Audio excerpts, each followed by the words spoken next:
He almost came at me. Yeah, I'm sorry. He's cuffed though. You're okay. Listen. He go to the table like the animal. Yeah, he's cuffed to the table. So. If you want context, that man shot me in both of my knees, carved X's into my back, and stabbed me. Sit down. Don't speak to the audience. I want to stand up. Recently, he threatened to kidnap me Looking good, from the State. prison You guys are all phone. matching and whatnot. I kind of want to sit behind him. Okay, that's your context, bailiff. So he has personal things against me. All right, no, that's okay. I'm sorry that happened to you. So, but he is cuffed, and nothing else should happen to you. Okay. Okay. And I did search him before bringing him. He also very much has it out for Killian too. Yeah, I know. He's been asking for him since the. Hey, who's he called me from prison and said he was going to kidnap me as soon as I get out. I have no idea. Who's the guy in the white suit? That's Vance.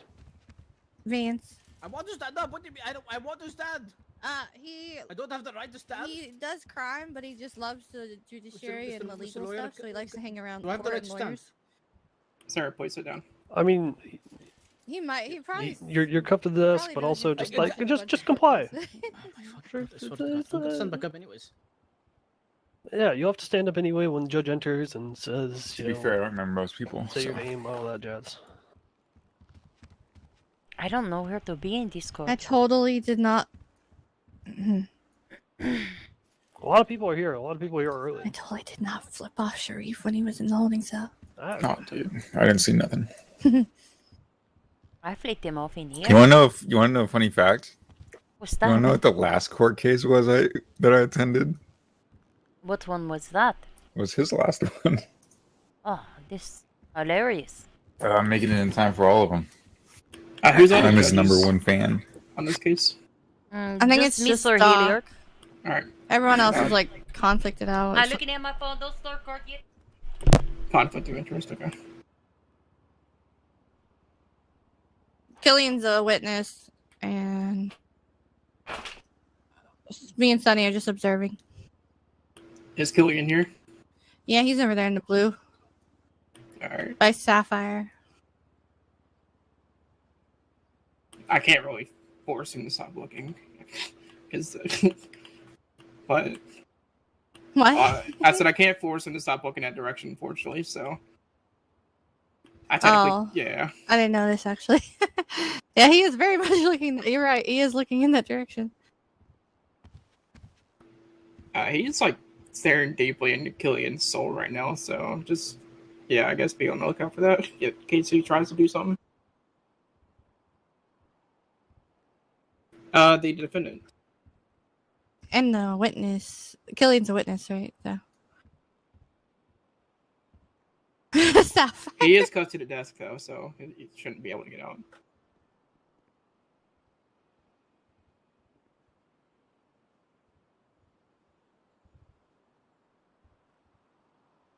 God, he has nothing else better to do, I guess. Just stare at him.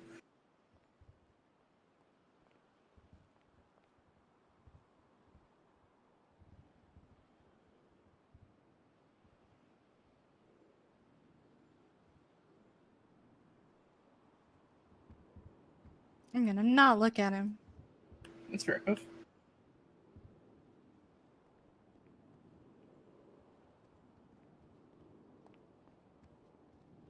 You. Okay then. Uh-oh. What happened? That dude sounded mad.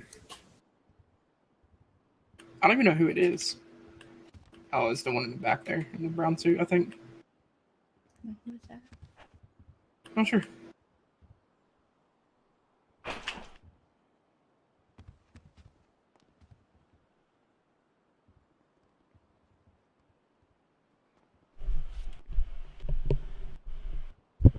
Oh my gosh. So many people here.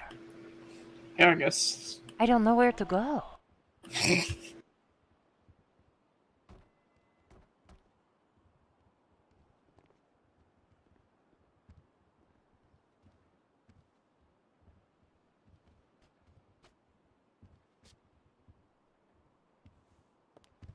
Is that Oliver? I don't know. Where should I sit? I just hide back here. Want to hide back here? You can sit with Killian if you want. I guess it's one way of doing it. Just sitting behind the judges. Yeah, I'm going to sit with you.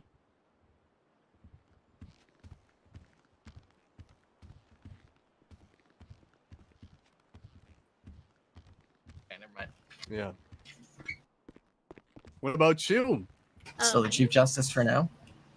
For now? Oh, What does sorry, that mean? I didn't know if you could hear me. Well, the elections are coming up, and I don't know if I Hello. want to rerun under Ella. So Try not to. The answer is yes, you You will. know what? I'm running. you Offer should him run. like a ball of yarn or something. I'm declaring my candidacy. You have to be a member of the judiciary. You should probably. You have to be a How do circuit. I do that? You have to be a circuit. Hire judge me or as a above. clerk right now. No, you have to be Emphasis on circuit Ditsy. or an AJ. Be Oh. considered. Not so much Duck. Who's AJ? Why? Definitely Ditsy. I don't know. That's just the way Jesus. the legislative wrote it. Those idiots. Who's gonna win it if not you? I think no, Doc doesn't want it. I think the feds Not want to step in. Or it's Seth. Fine, No, someone- stop talking Just about step The in. feds. She's not talking feds. about you. I have until the 22nd. Like I think. Or a no, federal judge or something? someone will. Yeah, someone will have to step in if I don't. I have until like I think June 1st or July 1st, rather, to decide. If they Wow, step well, that's, in, then there will be no presence. I'll figure it Yeah. out, Sonny. Don't you worry. I am worried. True. Everyone vote for me. Vote for Okay. me. A write-in candidate. Wendy, do Oh, you have for a me. nose Sounds good. piercing? Oh, okay. Yeah, we'll do it. Okay. All right. I tried that for the governor election, did not work. Man. Have you read anything about this case or no? It looks really good. I've always wanted to get a nose piercing, Me? but I've been afraid Yeah. to. I saw that there was a case. I haven't read anything about it. Oh, you kidnapped me and killed someone in front of me. But, This person did? yeah. Get me as a witness. I gotta get up there and say something. You can ask I Doc. haven't noticed You want that. to see if Doc will let you do a preamble before the case begins again? Yes. All right, let's see. Let me call him. What does that mean? That's a big word.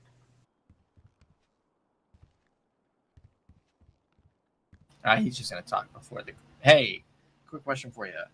Oliver Hall is here. He wants to know if you want him to do another preamble, like last time. I feel like Nicholas Jackson. Oh my god, do you get this guy? A terroristic act. This guy's a bit. It's up to you. Tell him I'll let the people know the truth. I think he's behind The me. truth will be pretty sure. uncovered.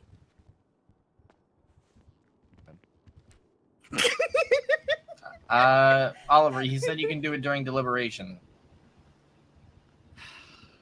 That could be forever, though. How long is this case gonna be? How long do you think the case is going to be, Doc? Hi. Probably like 2 hours, right? 2 hours. Hour and a half, 2 hours, Oliver. So long as I can interrupt 2 times during this thing. Listen, just all right. I'll let you go so you can prepare. Oh, okay. Well, yeah, Oliver.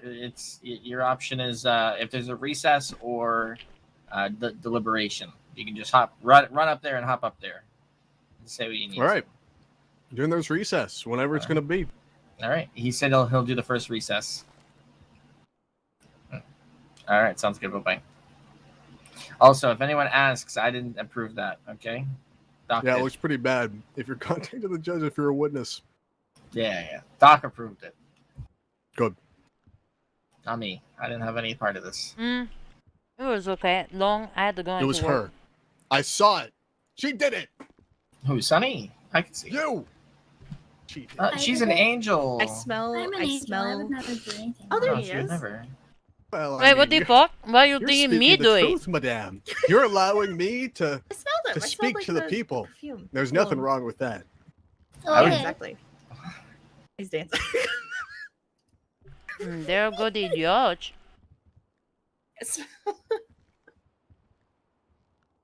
But that's why I brought a totally professional device to keep me entertained. So how are things, Clarkson? Things are alright.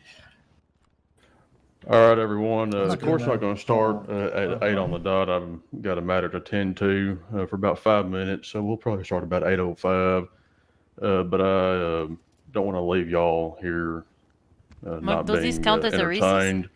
Mr. Hall, do you have a few words you want to say? Oh my God! to entertain Thank the you crowd? so much, Your Honor. I do. Okay, you have till 5 past 8, and I'll be back. Greetings, people. Hello, hi, hello one, hello all. My name is Oliver Hall. I'm an attorney with Hunt and O'Hagan Law Firm, and I have a couple things I'd like to say to you all today. First and foremost, I'd like to announce my candidacy to run to be the next Chief Justice of San Andreas. You'll be better than Killian. Thank you, sir. Thank you. I'll vote for you. Thank you for the many supporters who've expressed their support here. I am running to defeat Killian Clarkson. He has ran this state into the ground. Exactly. Thank you. Woo, I love you.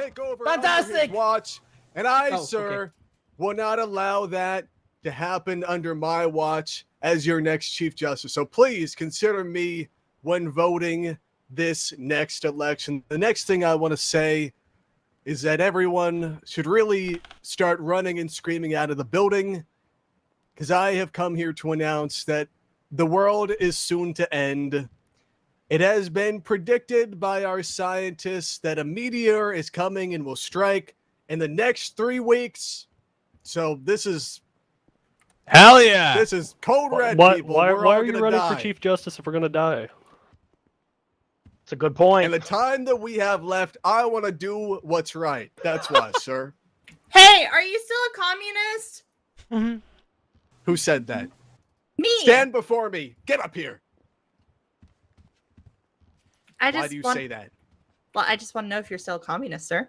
You are a liar. I am no communist. Years Oh, well, you're definitely ago, not getting my vote then. I was shown the right path by our sheriff, Christopher Stevens. He showed me under a very particular method that communism is bad, and I single-handedly destroyed the San Andreas Communist Party. So to answer your question, no, I am not a communist. Okay. I have a love question this for you, Mr. country. Future Can you And go I into love more this- depth hate about us. the They wanna decorations take of this your country office? from us, and I I have one personally question for you, am not Mr. gonna Chief let that Justice. happen. Mr. Future, Rise, sir. Mr. Future Chief Justice, I have a question for you. Yes, please, sir. Are you going to Please, impeach question. Killian? Am I going to what? Sorry? Impeach him. Am I going to impeach him? Yes, No. please. I have compassion for my enemies, and I won't impeach him. I will allow him to live the rest of his days up in Polito in solitude. That's Roman Kayo. That we can take that under consideration. Are you You're a running to become a grifter! dictator? What if Kyle would be like No. nice? No. Are you aware Chris Stevens Only has if you're coming with dementia? me. Chris Okay. Stevens, he doesn't have dementia. Who Who is said Chris that? That's a Stevens? lie. Joey Christopher Solis. Stevens. He's an American hero. I love him. fuck The is people happening love right him. now? And with him by my side, all the typical enemies Oliver of San Hall. Andreas and the United States will fall before us. So please vote for me this election. I will vote 3 times, Mr. okay? Hall, I got one Yes. question. Go ahead, sir. You're an attorney, right? I am an attorney. That's When right. was your last case? My last case, I actually had a couple star reps a week or two ago, as a matter of fact. That wasn't a question, sir. Well, listen, law in San Andreas, it's a fickle thing. And let me tell you, I'm here to solve everybody's problems, including yours, sir. Name me one of your problems. I can't smoke in government buildings. Well, that's not going to be the case anymore once I'm elected. Smoking is a human right. You're not going to be encumbered, sir. I promise you that. Also, hellish beasts roam these sidewalks, and people just allow it to happen. When I'm elected, there will be we're going to repeal all of the laws prohibiting shooting of animals on site. What about jaywalking? Animals are free game under my administration. What about jaywalking? Any other questions? What about jaywalking? I mean, yeah, no, jaywalking's a gateway crime. It's going to be heavily penalized. Death penalty to jaywalkers. Okay, now we're cooking. Any other questions? Please, What about lay speeding? them on me. Speeding. Can people in wheelchairs get jaywalking? Yeah, we're going to reduce the speed limit to 40 miles an hour on all roadways Now and we're highways. cooking. That's right. Speeding is a very dangerous crime. We can't have that. You're not going to be allowed to speed over 40 miles an hour on any highway, roadway, any other way. You know, if you want to build your own road and speed down it and risk your own life, go for it. But on the streets of San Andreas, no, sir. 40 miles an hour. Next question. Can I have you repeat Yeah. what Sonny, you said pro-life about or animals? no life? Am I right? That's Shooting right. on site? Animals will be shot on site. Okay. Mr. Chief Justice, that's a ranger. You shouldn't say that. All right. Any other questions, please? Am I voting? Some people qualify as work animals. on you? Can we eat cougars? What is that? You got a stick? Oh my God, what is that thing? That didn't work. What are you doing with that thing? All right, well, I don't know what that was. Please, next question. I don't think you heard me. Yes, go ahead, sir. I asked, can we eat cougars? Can you eat cougar? Yeah, of course. I eat Why not? cougars all the time. We can eat cougars? Oh. You're not supposed Are they gaming? Once I'm elected, there's going to be no social or legal taboo on eating of cougars. That's It's going to be fantastic. okay. All right, any other questions? Are you okay with that, Mr. Ranger, man? I'd like to see you guys try. Oh, damn. I already do it all the time. And I've also decided that once I'm elected, we're going to make Rangers, we're going to give them a raise because they're not going to have a whole lot to do. So they'll get $500 more. Oh, can I be a ranger? In his purview? All right. No. I'll rise for the honorable judge. Thank you, everybody. Docular. You remember, vote Hall. Floor is now in session. Vote Hall this Chief Justice election. I'll Thank vote you, you 3 people. times. Listen, he's not going to have to vote because he's going to be dead. I think Okay, that good went evening, really well. everyone. You may be seated. Thank you for your attendance Yeah. today. Appreciate Councilor Hall for providing entertainment while the court was late by 5 minutes. My name is Doc Hillard. I'm an Associate Justice for the Supreme Court, and I'm presiding over this case. This is 2024 CEM 194, the state versus Karam. Before I inform everyone of the court's rules for this proceeding, I'm going to instruct the defendant to rise and state his name for the record. Is that me? Hassan Baghdadi. Oh shit! My legal name in this state. Okay, Sharif Karim. Sorry, I want my other legal name. Sorry. All right, defendant's counsel. Montana Moss, first, second, and third chair for the defense. Very redundant. I like it. And counsel for the state, beginning with the first. Ashbrook, first chair. Josh Blake Wren, second chair. All right, good to see y'all today. I will now inform everyone of the court's rules. To begin, both parties, the litigants here today, are expected to maintain a high degree of professionalism, and they shall only address the court and not each other. That's very important. Everyone present for the proceeding shall maintain respectful behavior and abide by courtroom etiquette. And those in attendance will respect the authority of the court and comply with the court's instructions. The court orders that all electronic devices be turned off or set to silent mode. We don't want to disrupt the proceedings. No recording or photography is permitted by those in the gallery except those explicitly authorized by the court, of which there are none. No news media are here today that I've been made aware of. Conversations shall be kept to a minimum and conducted in a whisper so as not to disrupt this proceeding. And that's about all the rules the court has today. And with these established, do either of the parties have any pretrial motions for the court to consider? The state does not have any motions, Your Honor. Defense has no motions either, Your Honor. Okay, that is duly noted. The state can present their charges which the defendant is facing today. Of course, Your Honor. 1 times aggravated second-degree murder, 1 times aggravated assault, 1 times aggravated hostage taking, 1 times aggravated robbery, 1 times terroristic act. Thank you, Solicitor Ashbrook. And my record reflects that as well. And the state can begin their opening statement when they please.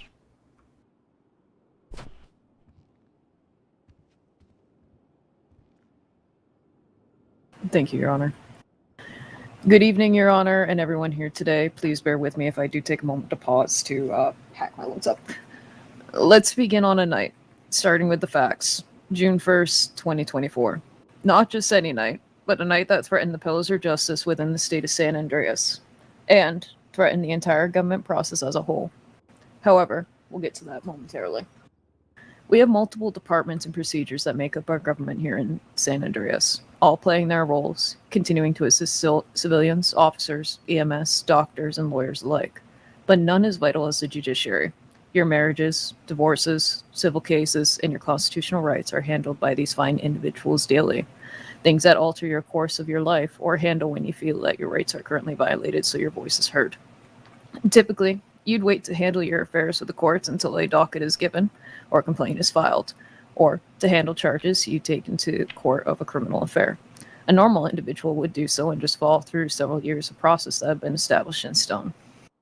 But that's not why we're here today. Someone thought differently.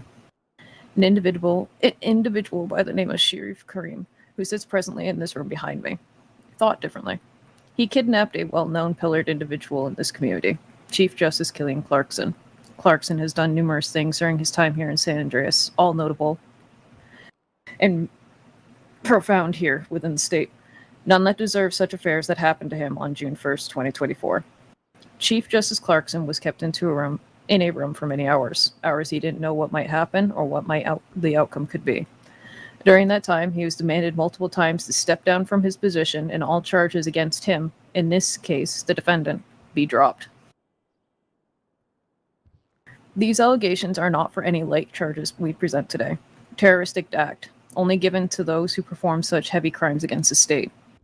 The definition, any person who engages in the act of kidnapping, assassination, or mass destruction to intimidate, coerce, or influence the civilian population or the policy of a government for political or religious goals, or any person who murders, kidnaps, or in other ways brings harm or threat to an elected official or candidate of office to affect the political beliefs or advocacy for their victims or other candidates, voters, or government officials.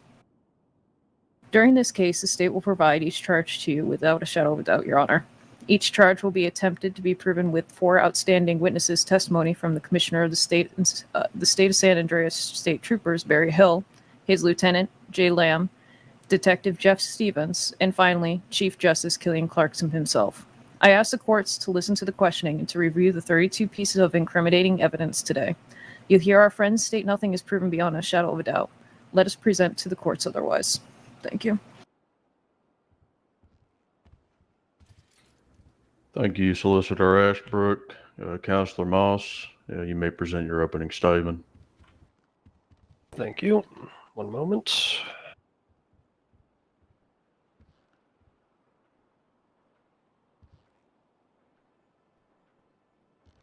Today, the defendant, Sharif Karim, faces a handful of charges that the state has already mentioned, believes are clear-cut and easy to prove, when that is simply not the case. As we've already heard, the state has mentioned the stability of government and brought up the direct definition of terroristic act, but the facts of the matter, this case remain.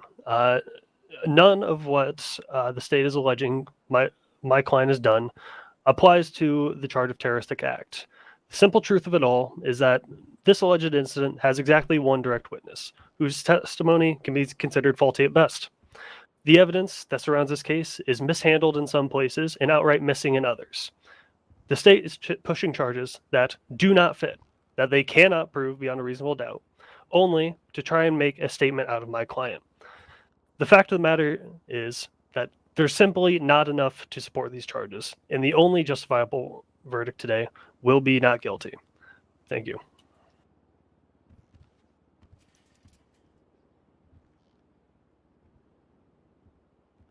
Thank you, Counselor Moss. The state may present their first piece of evidence or call their first witness. Your Honor, just to reiterate, I know it has been opened on the docket, but we would like to submit State's Exhibits 1 through 32 formally before this proceeding continues. Have those already been accepted by the court? Mm-hmm. Just bringing it up for record. We would Certainly. like to call Chief Justice Killian Clarkson to the stand, please. Okay, the chief may approach. Leave you. Be sworn in by our bailiff.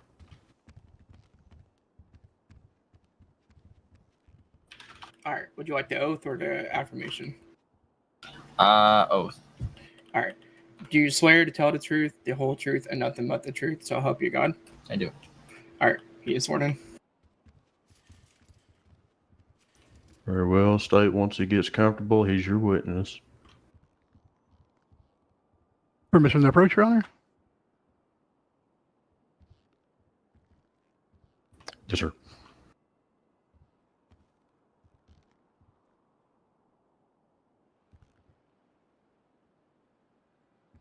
Hello. How are you tonight, Chief Justice Clarkson? I'm all right. How are you? I'm good. Thank you. Can you state your name, rank, along with how long you served for the state? Yeah, my name's Killian Clarkson. I'm the Chief Justice of the San Andreas Judiciary. I believe I've been, I want to say February of 23.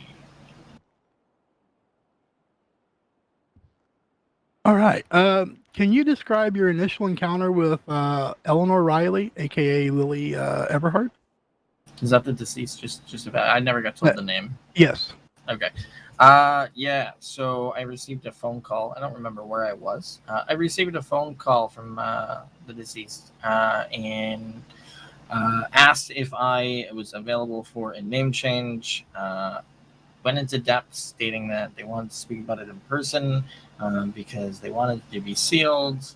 Wanted to meet in a more private, secluded place. I informed there's not much I can do about that.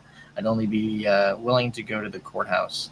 I arrived at the courthouse and the deceased was standing there, kind of off to the side, to the left of the doors, right before you went all the way up the stairs. She pulled me to the side, asked if we could do it outside. She asked me a couple of questions. I looked her up in the MDT. As I was pulling on my MDT to gather more information, she pulled a gun on me and forced me to walk out to the back of the courthouse, at which point the defendant was kind of jumping out of a bush with a gun in his hand. All right. And then what happened after that? They argued for a little bit, didn't really know what the hell they were doing.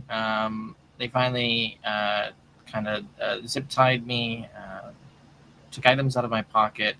Sharif pulled, I think it was my gun, my badge, one or two other things I'm not really remembering off the top of my head. And then they put me in the car. And then they argued as they drove around back and forth of where to bring me until they brought me into some room that eventually I discovered it was somewhere down in the south side, but I had a bag over my head on the way there.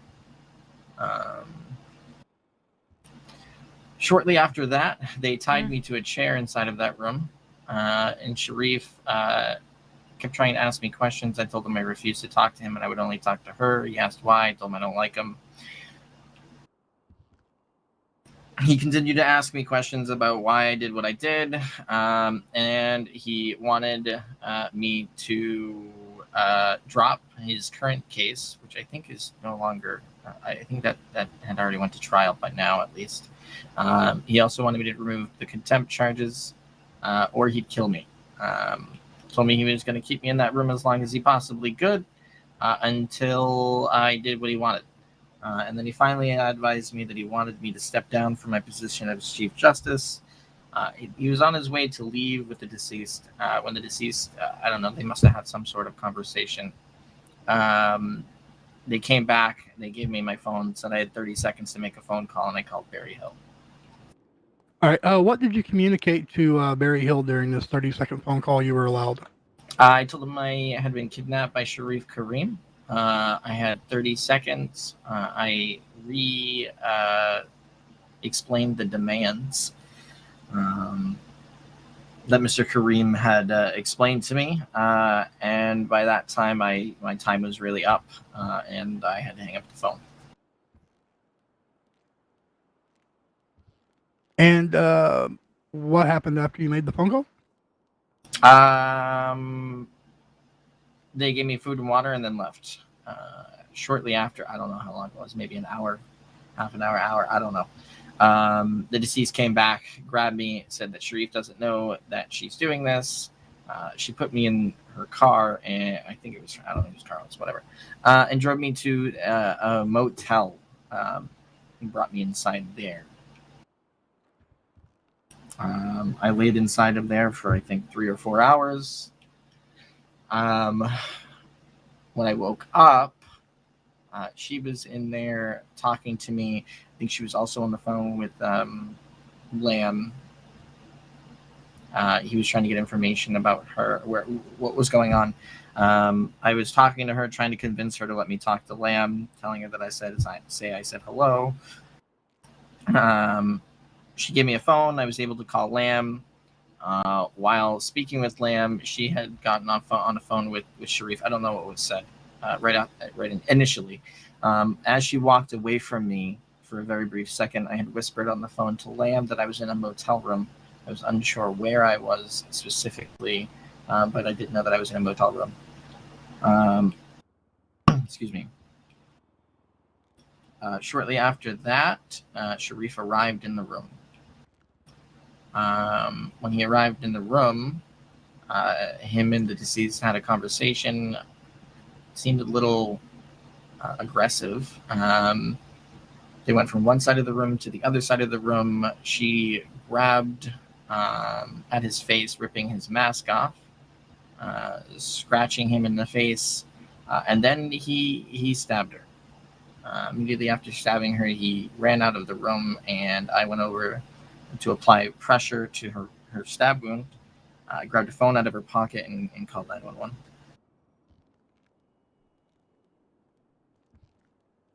And shortly after that, the police arrived? About 15 seconds, yeah, after I made the call, law enforcement barged into the room. All right, thank you, Chief Justice Clarkson. No further questions at this time, Your Honor? Thank you, Counselor Wren. Counselor Moss for cross-examination. All right. How's it going, Killian? Good. How are you? I'm good. I'm very caffeinated today. When the deceased had moved you to the hotel, what model was that car? No idea. Okay. I guess regardless of the model, she had keys to it, right? I didn't see if there were keys in the ignition. No, I'm not sure if it was stolen, hers or whatever. Okay. Were you? Were you awake for this whole incident? No. I mean, when I got back to the motel room, like I said, I fell asleep. Why did you fall asleep? What else is there to do in a room?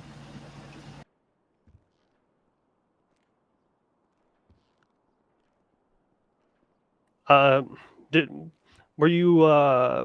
Were you calm and collected during this whole incident? Objection to Your Honor. Relevance to this? What relevance does this line of questioning have at this point? Next foundation. Counselor Moss, what do you think? I just want to, ensure that he was in a stable mindset. Is the sworn testimony, as that is how it works on the docket, mentioned falling asleep to stress and anxiety? Okay, the objection is overruled. Do you need me to repeat the question? Yes. Yeah. Were you calm and collected throughout this whole incident? I mean, yeah. So you never felt anxious or stressed?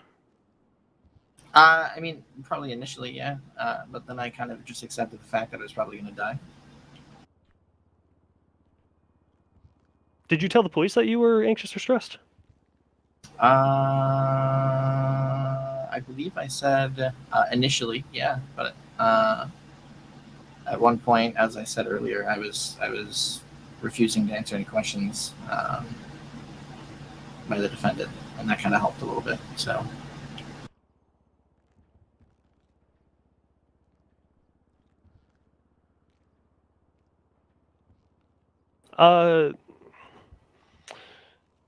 Sorry, one moment.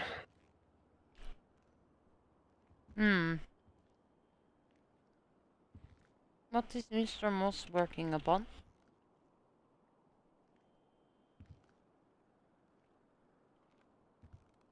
Okay. So I guess my confusion is why would the statement recorded by the police say that you fell asleep due to the stress and anxiety?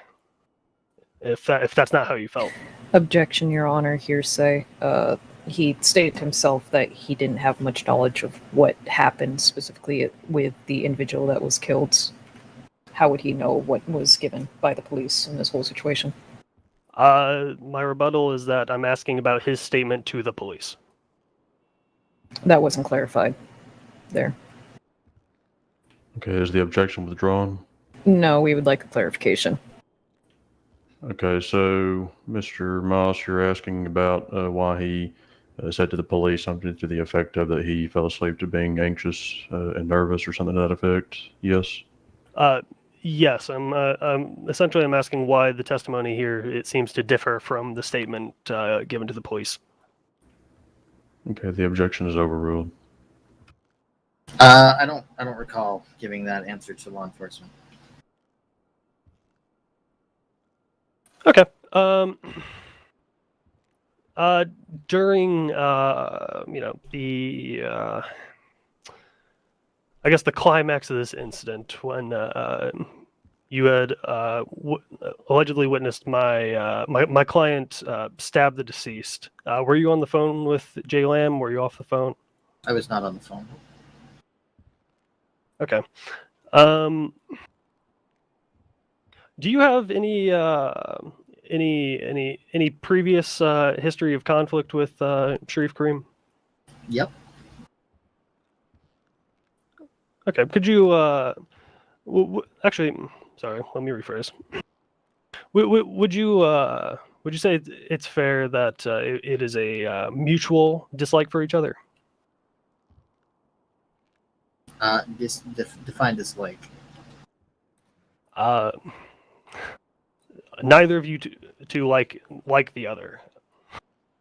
If you want my honest opinion, I just think he's annoying, and I think he's stupid. But I don't know if dislike would be the term that I have for him. Why do you find him annoying?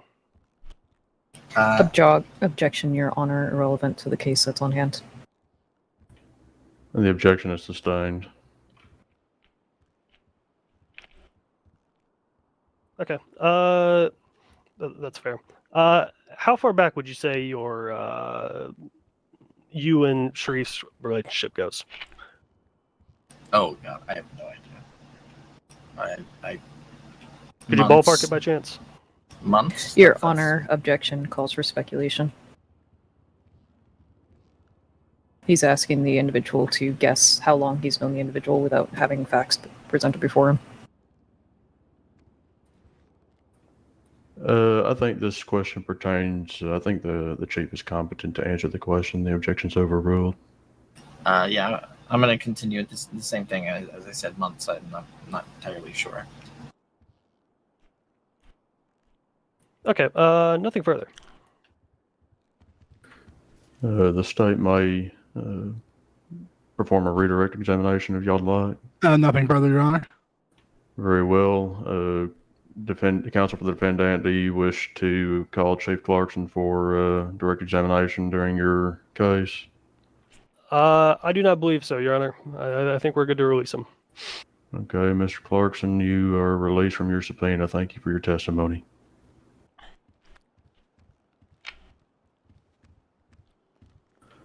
The state may present their second witness or any evidence. Well, that was really quick. Your Honor, we would like to call Commissioner Barry Hill to stand, please.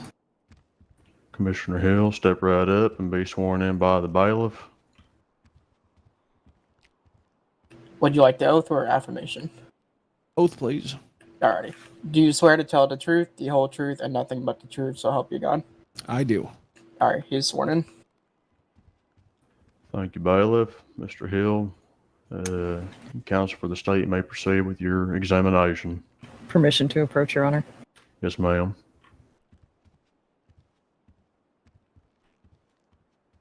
Supreme Commissioner Hill, Commissioner Hill, how are you tonight? I'm great. Oh, wonderful. For the proceeding, could you just state your name for the record, your rank, and how long you served for the state?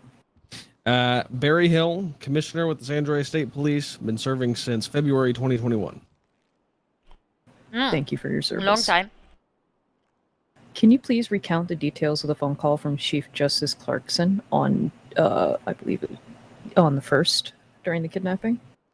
Yeah, so I got a call from him. I answered all normal, thinking it was going to be a normal phone call. He immediately stated that he had 30 seconds and that he was kidnapped. He stated that he was kidnapped by Sharif Kareem, and that he kidnapped him in the attempt to drop charges regarding a court case. I tried to question Clarkson, trying to get any details of his location, and before I could get that, he hung up abruptly. Interesting. Could you look at States Exhibit 2 and 3 for me, please? It should be anonymous 911 calls. Yeah, you're gonna have to give me a bit though. Take your time. Unprepared, I apologize. You're fine.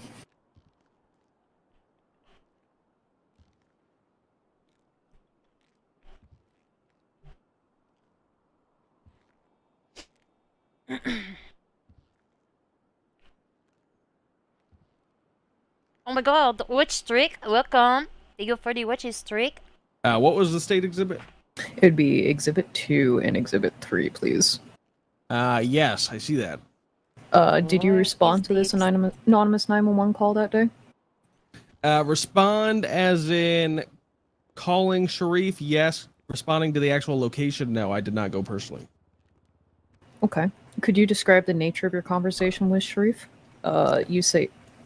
Yeah, go ahead. Sorry. Yeah, so the 911 call stated you know who to call about you know who. And since Clarkson had given me the name of Sharif, I went on his MDT profile and grabbed Mr. Kareem's phone number and had called that. I did not have it saved in my contacts list, as I've never met him before.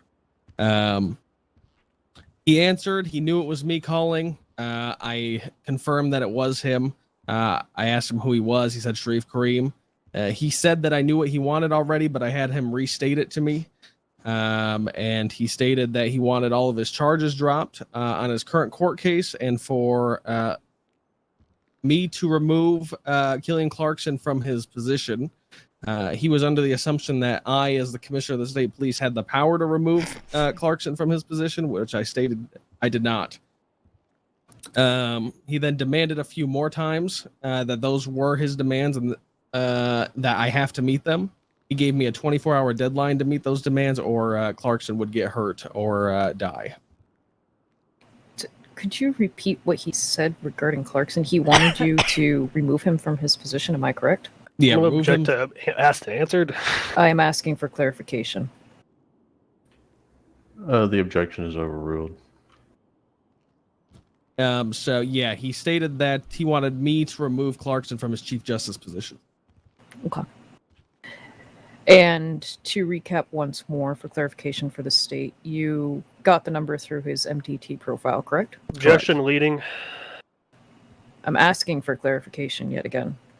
I have a rebuttal, if you wish.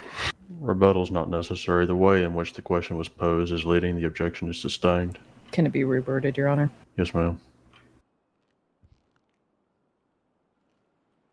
To reiterate, you stated that you received the phone number from the MDT profile, correct? Objection, leading again. The objection is sustained.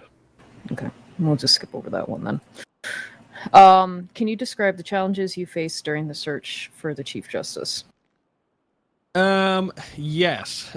Challenges were we had zero information of their whereabouts, no details whatsoever. We were kind of just looking at the whole state, common locations, spots where not a lot of foot traffic goes through and not a lot of people would be familiar with. Sharif Kareem's phone was off during a lot of this search, so I was unable to reach him, contact him. And Clarkson's phone was also off as well, so I was not unable to contact him as well for any information. Okay. Can you describe how you managed the situation where you were demanded proof of life from Kareem? Yes. So as we were searching, officers who were on the radio with me informed me that Sharif's phone was on and that it was showing that it was available to call. So I did call the phone number and he answered. Due to the amount of time that passed since our last phone call, I did demand Sharif give me proof of life that Clarkson is okay and not being harmed so I can continue to work with Sharif. Because if he was injured or, more, that I would refuse to work with him as he's now hurting the hostage. Okay. Did you interact with Sharif at any point further after that conversation? Hello, this is Sonny T. Kavanaugh. What can I do for you? Was one of the... I have a name change request right now. I was wondering if I could meet with you. Now is not good time, court. Okay. Do you know if any of the other judges, people are available? They are all in the court. They're on court. Okay. Sorry. No, you're fine. Okay. Have this sunny day. Bye. Withdrawing. Benefit, and Mr. Hill can answer the question. Can you describe your interaction with Kareem when he called in a panic? Yeah, so after I demanded proof of life, I did give him 10 minutes for him to give me that proof. He hung up the phone, and then he called me again and stated that he didn't know where Clarkson was and that he was no longer where he left him. He was very startled by this, kind of not knowing what to do. And I said, at the very least, send me a picture of the location where you had him, just so I have something to go off of, some sort of detail of location. He did send me a picture to my phone that was in one of the rooms in Southside near the barrio. We had officers go there immediately, and they did find the chains on the ground, but no suspect or victim. Can you look at States Exhibits 5 and 6 for me, please? Yep. Can you confirm that these were the texts and the photos sent to you during those conversations? That's correct. Okay, thank you.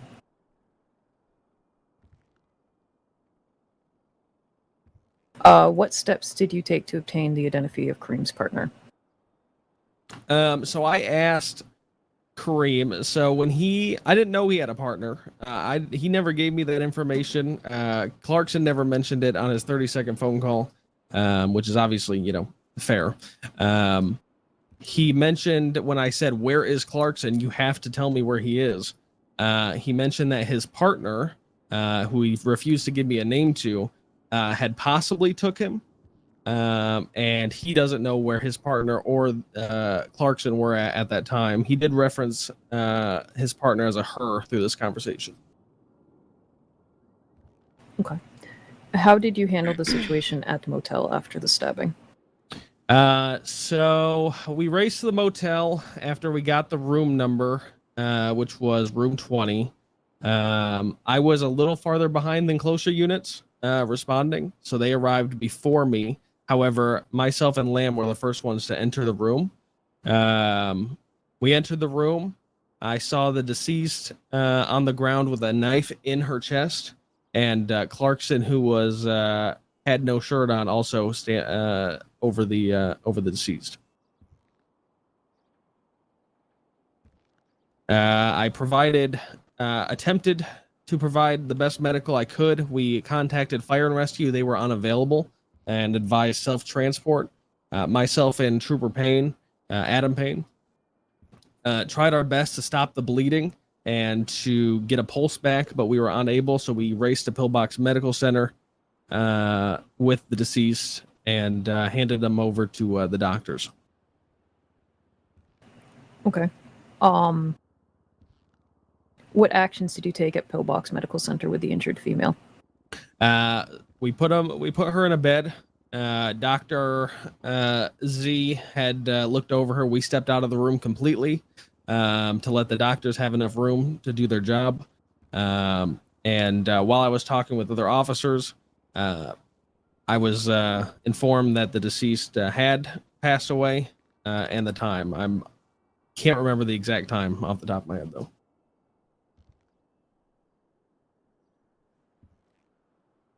Time of death, that is. Okay. Did you have a follow-up conversation with Cream at the hospital? Yes. Was anything stated during this conversation that you can remember?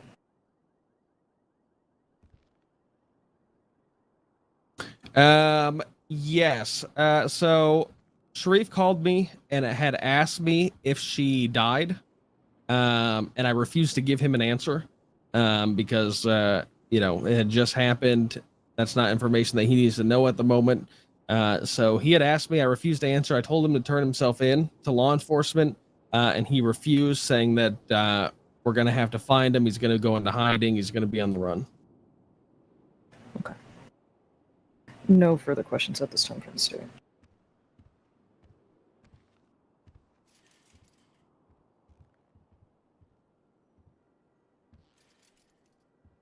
You ready for me, Your Honor? Counselor Moss, you can proceed with your cross-examination.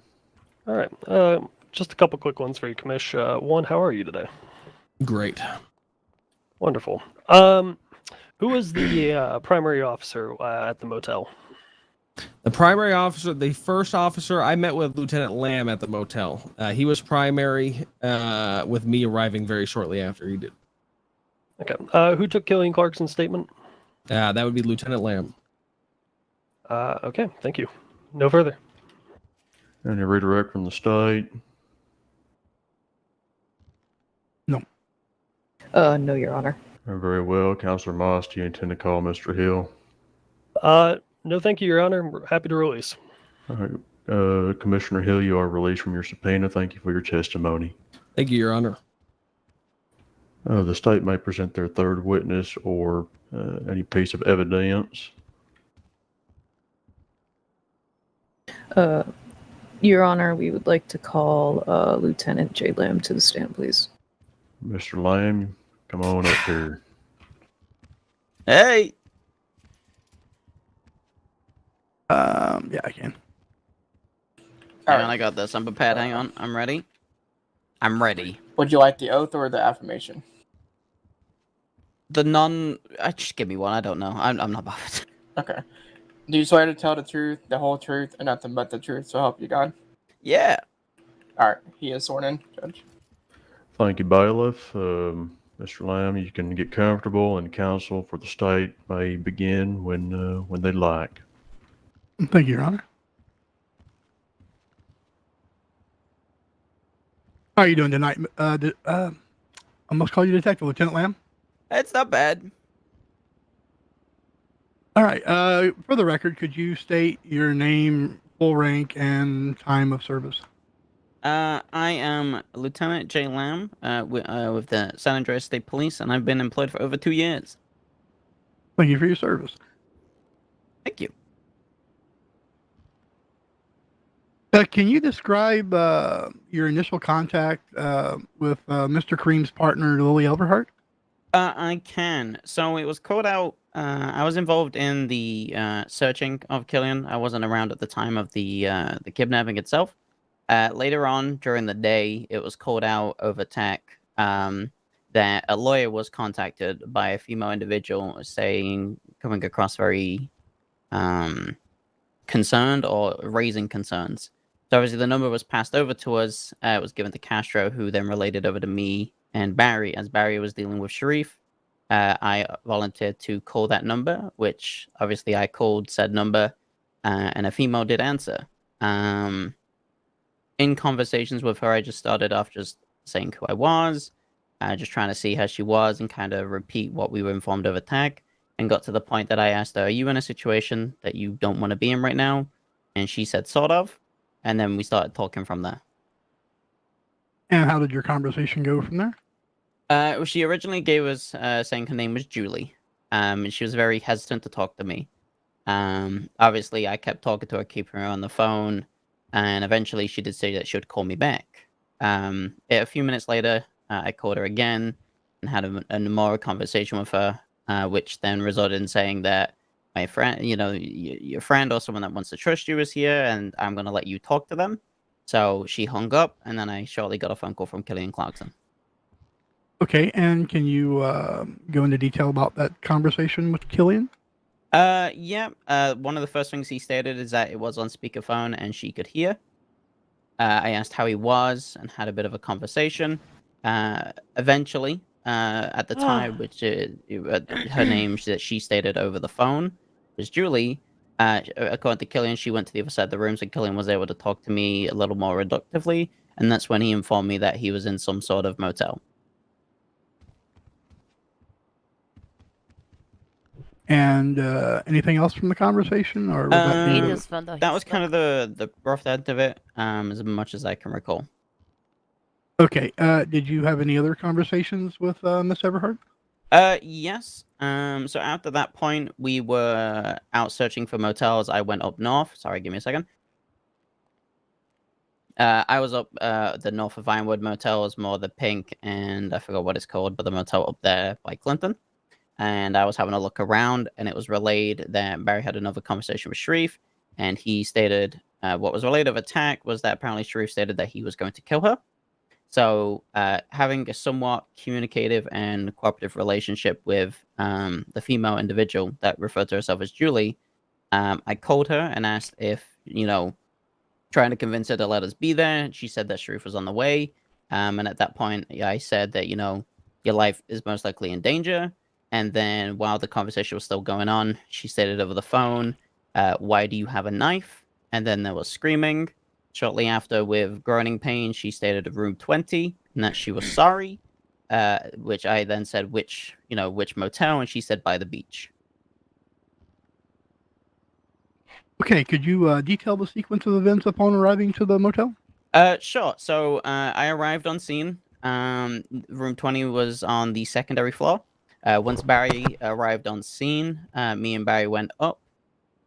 We entered the room, and obviously Killian was standing over the individual, trying to provide as much medical as possible.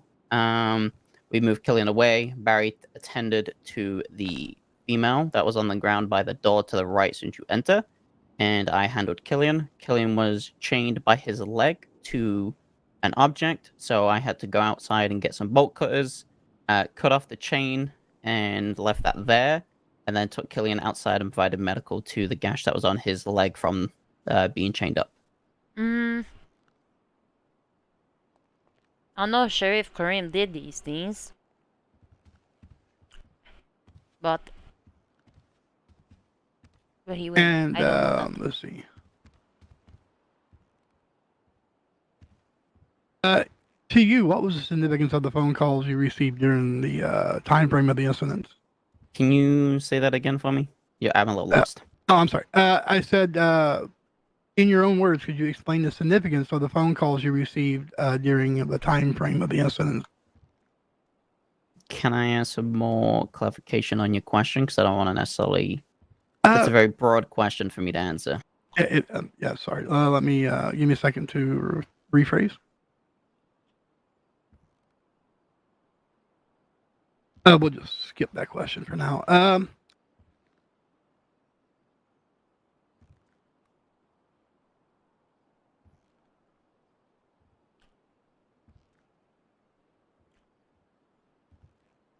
After you gave medical to I would say not fair. 3 Killian, DOJ Chief Justice versus Clarkson, 1 defense attorney. Did you transport down to the There's like hospital? one Or? DOJ doing He nothing. was transported down to the hospital and then was attended to, which I do believe was Dr. Z, but he was further checked by Dr. Annie Lamb. After he was cleared, I took him to MRPD. I took him to one of our many conference rooms we have at the Mission Road Police Department, and sat him in a room, and he wrote his own statement and handed it over to me. I at some point had to leave him in the conference room because of another 911 call from believed to be Sharif, regarding. Sorry, not 911 call. Another call regarding him going to pillbox. But then I shortly came back and collected the statement from Killian. And later on, did you conduct the interview with Mr. Cream? I did. It was very long. Do you remember your first question to Mr. Cream? Not. I would have to check. If I give you a timestamp, would you be good to look over? Yep, you'd have to give me a couple minutes, but a minute or two to get it all up. But yeah, if you give me a timestamp, I can tell you. Yeah, I believe 158, 159. 1 second.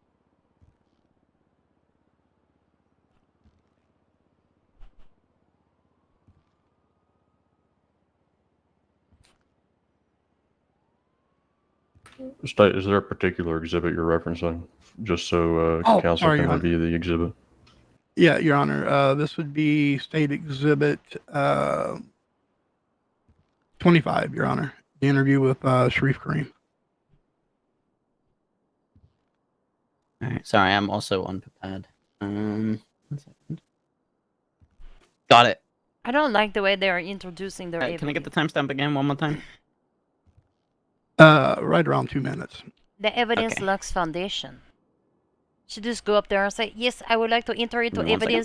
evidence exhibit 1 through 32. That is all.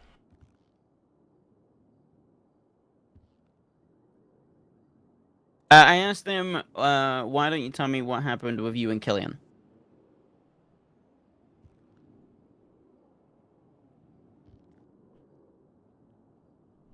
And his answer was?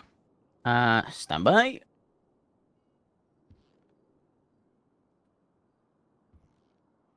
You want me to say exactly? If you okay, want. you're gonna have to bear with me because he talks really quick. He said he's a corrupt motherfucker, and I want to take him off his position. And that's at 2 minutes and 8 seconds. There should have did he been go a on transcription to, of this interview. To the best of your recollection, did he go on to state how he was going to, did he state how he was going to get him to be removed? I would have to check the recording to give you a definite answer. Yeah, I believe it's right after that timestamp. 1 more second.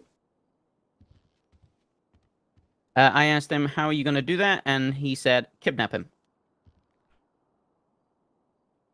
And can you confirm that he was Mirandized in this interview? Yep, he was Mirandized at the start. And for the courts, I would say that was around 58 seconds into the interview that he was Mirandized. Duly noted.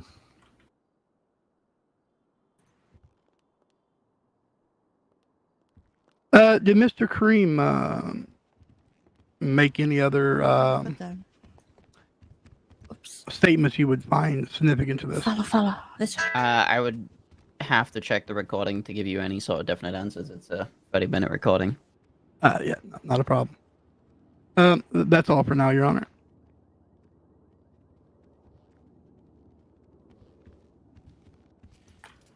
Thank you, Councilor Rand, Blake, Councilor Moss. This is your opportunity to cross-examine the witness. All right. How's it going, Lamb? It could be better if I've had an interesting day, but we're here. Oh, I'm sorry for your interesting day. Okay. One moment. Damn papers got shuffled.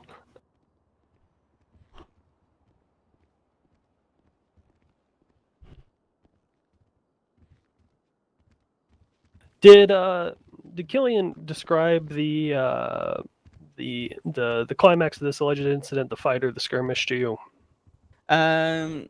No. He wrote down his own statement. As I stated, I had to go to Pillbox temporarily, so he was secured in the conference room, and Volunteer wrote his own statement and then provided it to us.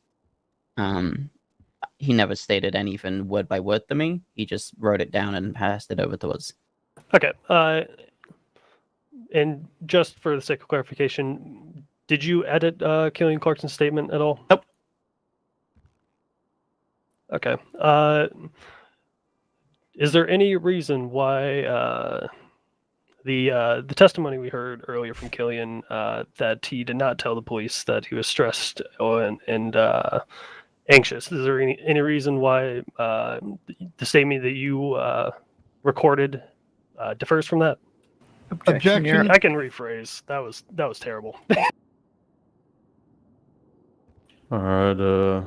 I'll note the withdrawal of the objection since the counselor will rephrase. Mr. Moss. Also, let's give the counselor an opportunity to pose the full question, please. But Mr. Moss, you can rephrase your question.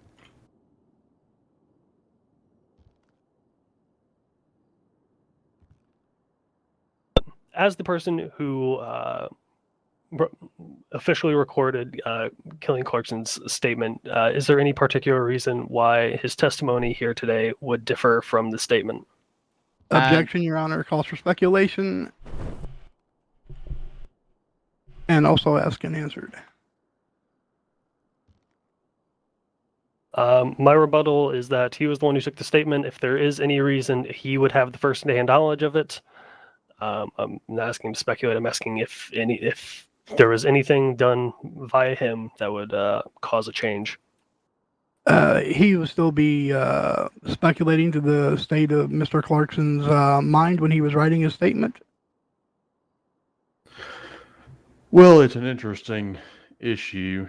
Now, the question you just posed to the court, Counselor Moss, didn't seem to have an issue. I don't have an issue with you asking, but the one you actually asked the witness is, as the person who recorded Killian Clarkson's statement, is there any reason why his testimony would differ from his statement?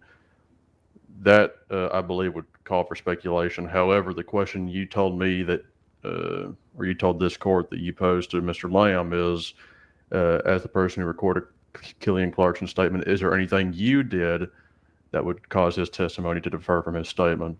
Those are two completely different questions. So the objection. Turn myself into a pickle, Morty! Oh, he turns himself into a pickle. Certainly. As the person who recorded Killian Clarkson's statement, is there anything that you did that would cause his testimony today to differ from the statement? Nope. As I stated, he wrote it down, he passed it to me, and it was filed directly to the report. All right.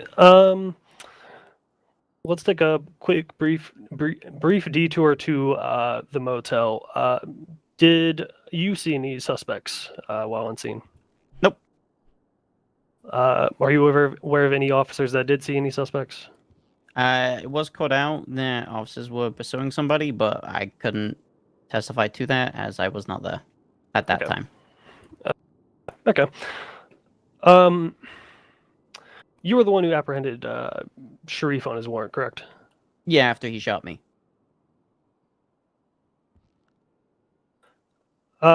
When you apprehended him, did you look for any wounds that correspond to the scratches to his face?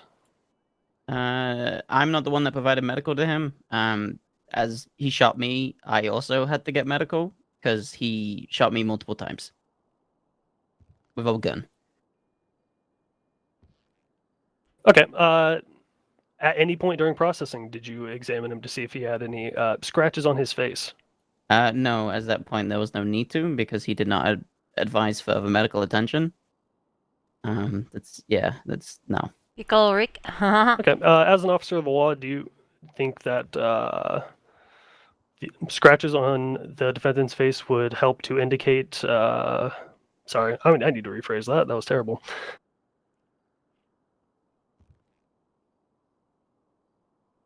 As an officer of the law, do you believe that confirming the statement from Killian that the defendant was scratched in the face during the alleged incident with the deceased,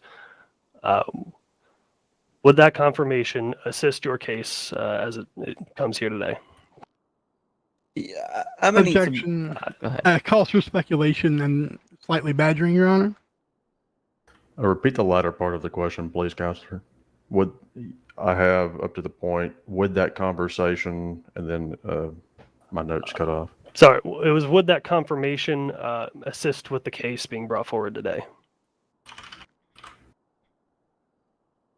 The objection is overruled. You're gonna have to ask that question again for me, please. Yeah, the scratches to the face, as stated in Killian Clarkson's statement that you took, would confirming those scratches on the defendant's face help to assist your case today? That's a really hard question to answer without me guessing, because I wasn't there at the time that the scratches were done. So I don't think I can really answer that one confidently. What you're asking, I'm very confused on your question.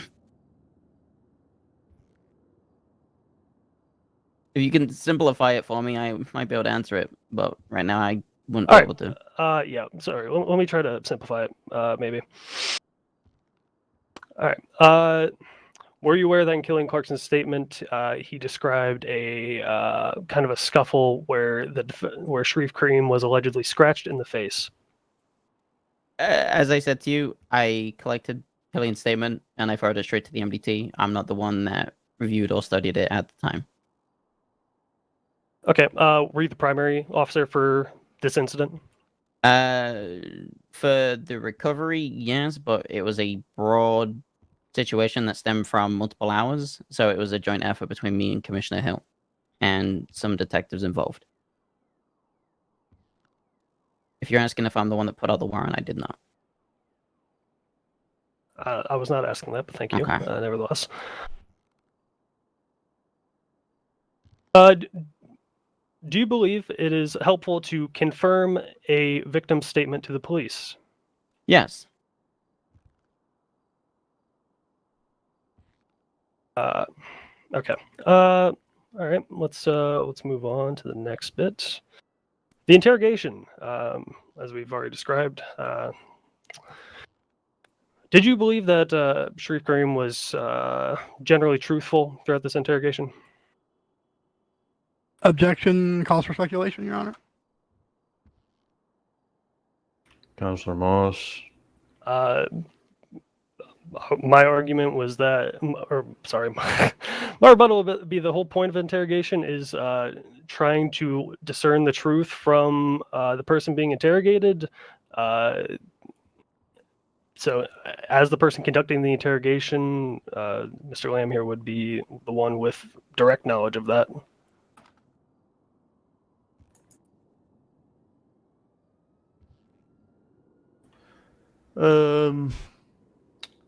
So we're getting into a point here where I think we're lacking some foundation. If there were some questions that were posed, which Mr.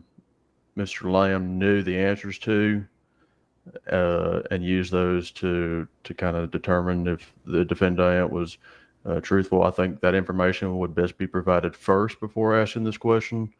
But if you don't, if you're not aware if he had those questions at his disposal and he didn't ask those, we'll call them control questions, then I will sustain the objection. Okay. I guess I will withdraw and start a different route with this. During the interview,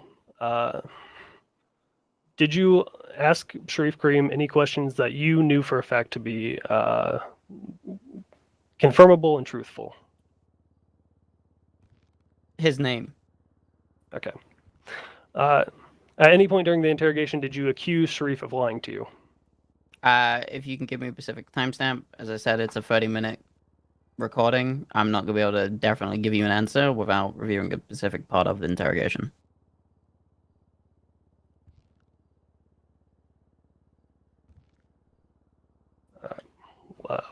One moment.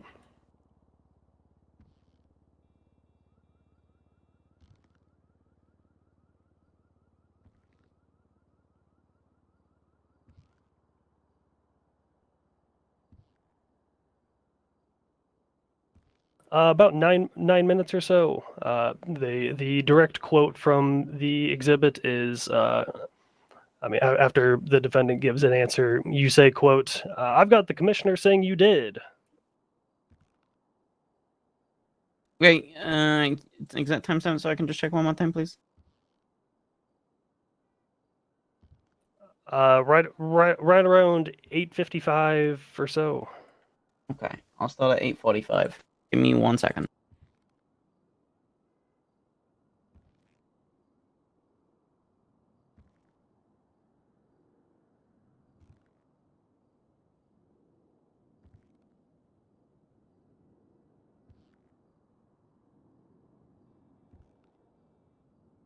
Okay, can you ask the question again for me? Yeah, did you accuse Sharif of lying at any point during the interrogation? Your Honor, I didn't quite hear the original one, but objection to that, that will be leading. This is if it cross. is. The objection's overruled. We're performing cross-examination. Am I good to answer? Yes, sir. Okay, one more time for me. Did you accuse Sharif Kareem of lying at any point during the interrogation? Accuse of, yeah, well, he said he didn't, but the commissioner said he did, so their answer would be yes. Okay, do you remember this interrogation well?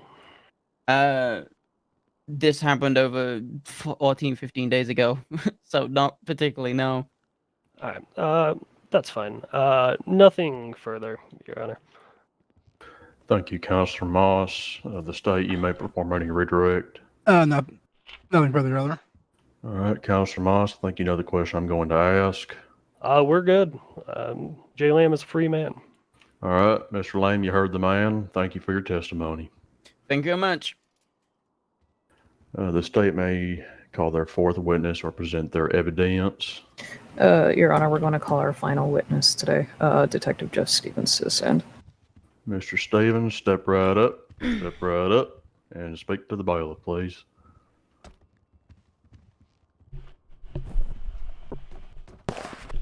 Sorry, Your Honor, I'm too wide for the aisleway. Hello. Would you like the oath or the affirmation? Affirmation, please. All right. Do you solemnly affirm to tell the truth, the whole truth, and nothing but the truth? I do. All right. He is sworn in. Thank you, Mr. Stevens and the bailiff. The state may begin their line of questioning when the witness gets comfortable.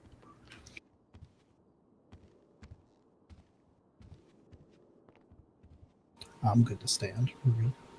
Am I good to approach, Your Honor? Yes, ma'am. Thank you, Your Honor.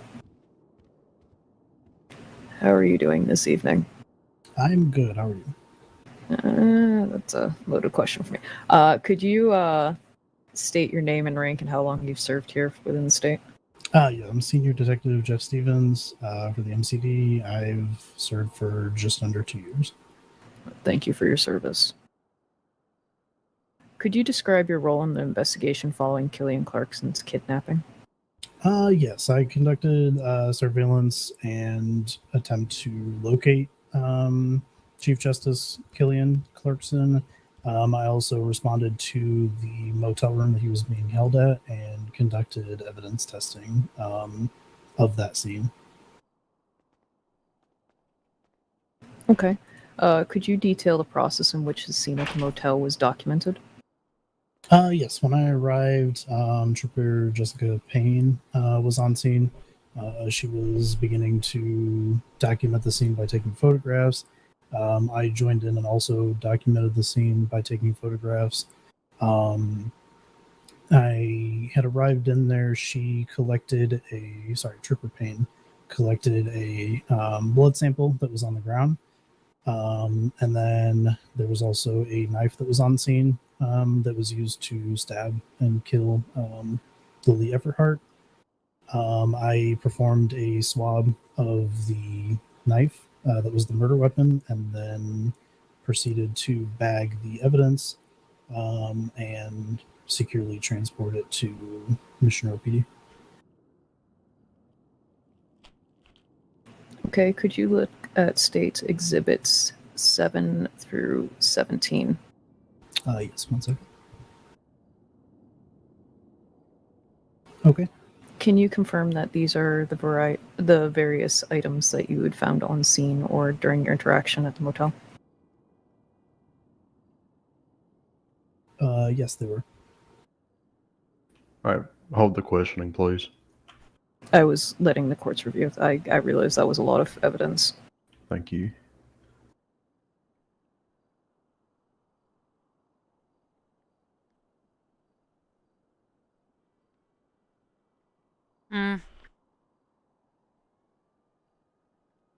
What was the question the state posed to the witness after submitting these exhibits? Can you confirm that these photos were taken on scene?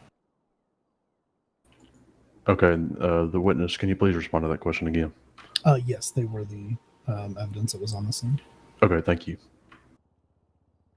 Can you also look at State Exhibit 28 as well? Yes.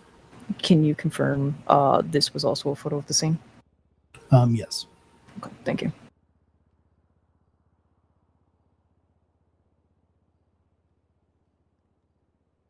Give me one moment. I'm just getting back to my line of questioning. I had to go up to the exhibits. That was Exhibit 28. Mm-hmm.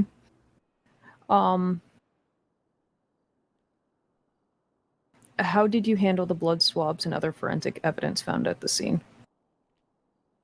I had collected the blood swabs from Trooper Jessica Payne, who collected the blood.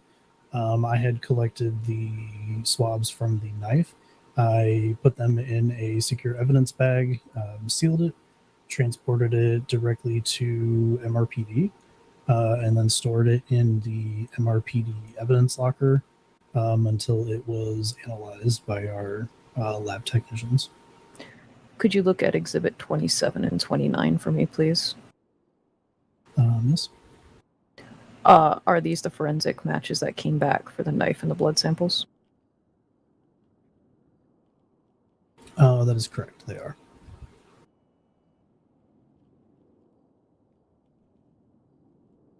Okay.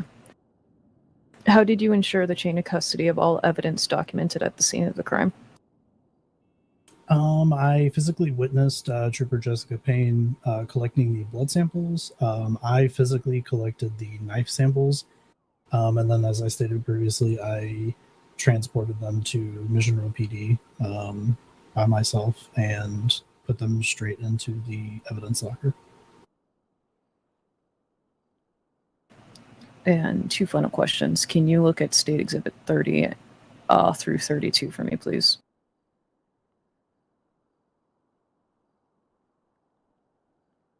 Yes. Were these DNA samples found from the scene that you had taken?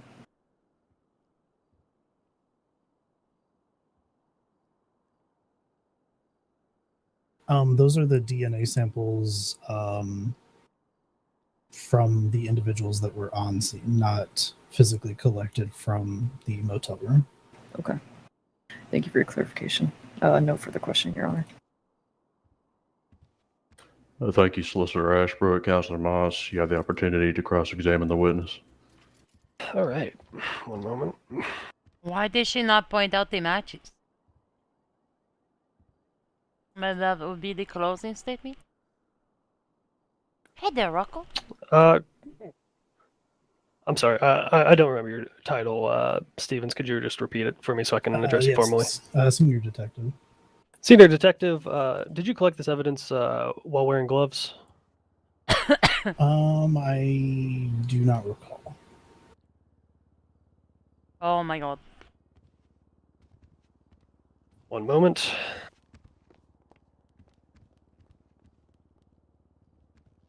Is it standard practice for people collecting evidence to wear gloves while collecting evidence? I would believe so, yes.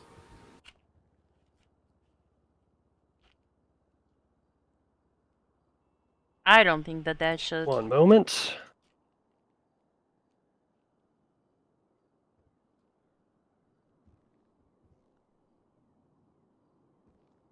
Could you turn your attention to Exhibit 7? Yes. Are you wearing gloves in that photo? Objection, Your Honor. Exhibit 7, he is not in the photo. That is correct. That appears to be female.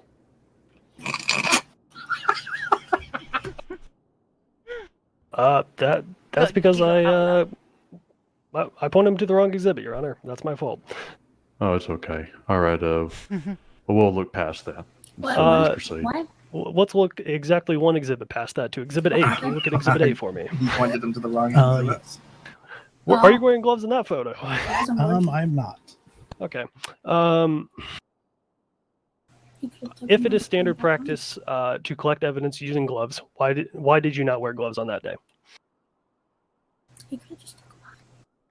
I would probably just have to say in the moment I forgot to return to my car to grab them. Okay. Do you think that collecting evidence while not using gloves has a chance to affect the results of said evidence? It's not going to give you a Depending on the completely evidence that different you're trying DNA to strand. acquire, yes. Okay. What kind of evidence would it affect? It would affect if you had DNA on your person that would be I guess transported is the word. For example, it would give opportunity for like my DNA to be on a weapon. Okay. Did you collect blood at the scene? I did not. Okay. Did you collect hair at the scene? I did. Okay. Is collecting hair a form of collecting DNA? In a way, yes. Okay. Now I want to point you to Exhibit 16. On what grounds did you search the inside of this vehicle? I believe the vehicle. Objection out of scope. My rebuttal is that they brought up Exhibits 7 through 17 directly as for evidence he collected. This search is a portion of collecting evidence.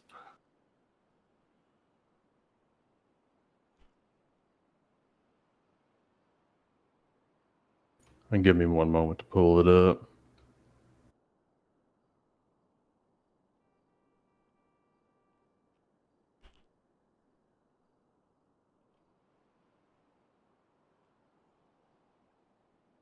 Were you referencing 16 or 17? I believe 16. Let me just confirm one more time. You need a big whiteboard. Yes, 16, Your Honor. Projection The board. title is Swabbing Steering Wheel. Oh yeah, that would be nice. So they can just blast the pictures on the wall for everyone to see. I think the state made the collection of evidence relevant, and then furthermore, this particular exhibit, due to their reference to Senior Detective Stevens, so I'll allow the defense counsel to examine the witness on this Please particular ask exhibit. questions and The redirect. objection is overruled. Do you need me to restate the question? No, I'm okay. I believe the vehicle was already being searched when I exited the motel. And then I went ahead and swabbed the steering wheel of the vehicle. I'm going to object to non-responsive. My question was, on what grounds did you search the vehicle?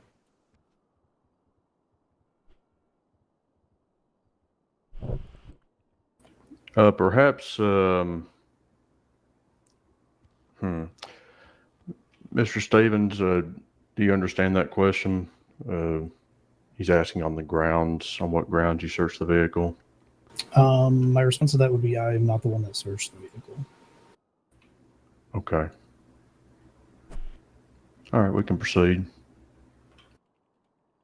Okay. Did you look inside the vehicle for any pieces of evidence? I did not, no. The only thing I did with the vehicle was swab the handles and the steering wheel. Okay, what were you swabbing the handles and steering wheel for? DNA. Is DNA evidence? Yes. Would you have been able to swab for that evidence without getting inside the car?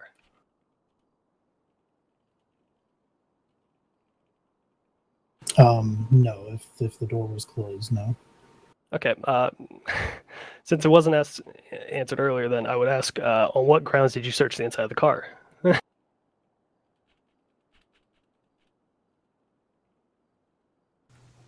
The state's going to object. He's badgering at this point. He's just circled back around and went through a question and was asked to by his honor to continue from. I understand where the defense counsel is going with this. I would like to hear the answer to the particular question. So I'll overrule the objection. I'll listen now.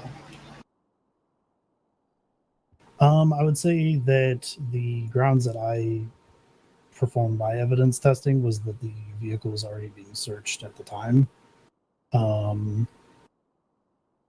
As for the grounds of why it was being searched when I got there, I can't really speak to that because I'm not the one that initiated the initial search of it.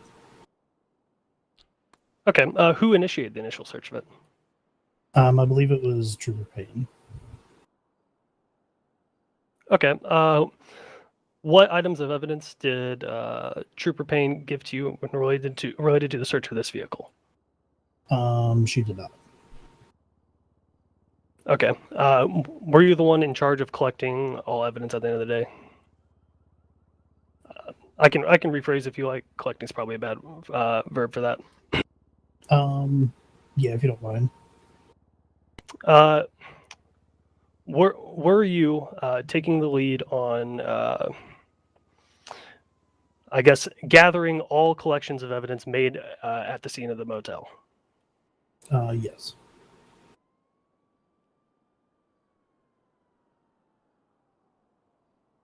Okay. One moment.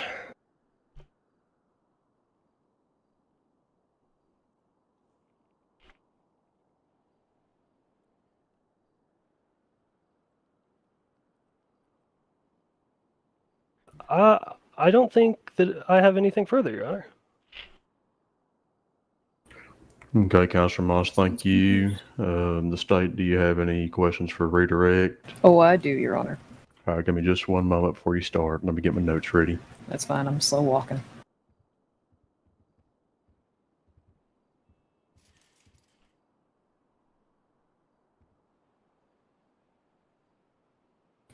Okay, Solicitor Ashford, let's hear it. Detective Stevens, can you look at State Exhibit 27 for me? Yes. Can you confirm that you submitted this document? I'm going to object to scope. I asked nothing about Exhibit 27. It was already asked by the state, Your Honor, in its initial line of questioning. Further rebuttal if needed.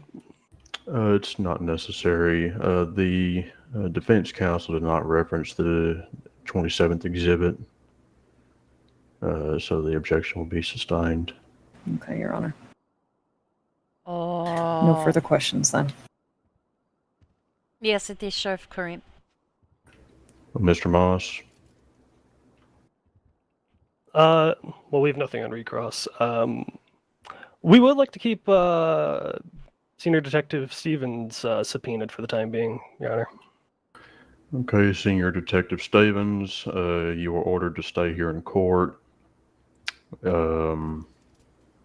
or at least out in the lobby area so you can be called in if your testimony is needed in the future. But for now, you can step down. Thank you for your testimony. Yes, Your Honor. The state, anything else? The state requests a recess at this time, Your Honor, just to gather our What thoughts. length? 5 minutes. All right. We'll come back at 9. Let's just make it 9:30. Give you 7 minutes. Thank you, Your Honor. Thank you, Your Honor.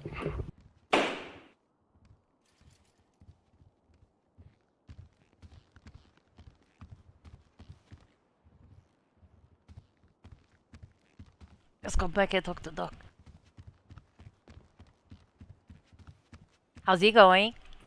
What do you think? I'm disappointed, but not surprised. I need food. Very interesting. Sorry, what'd you say? You're what? I said I am disappointed, but not surprised. How's that? I could have asked better questions. Who? The Justice Department. I think it's going right on track. Yeah.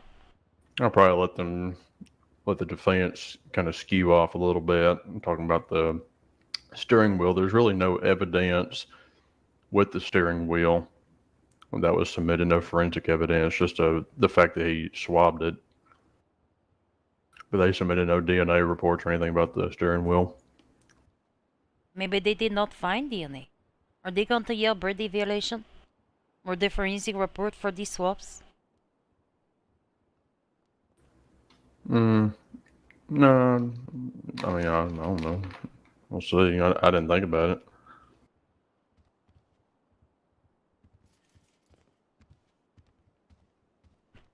This is interesting. I eat the ice cream sandwiches in the back.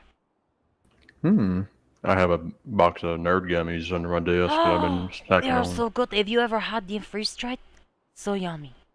Freeze dried. Yeah, freeze-dried nerd clusters. Oh my god. The thing that the defense did good job pointing out, he's not wearing gloves. They're going to say something about Brady. I really don't.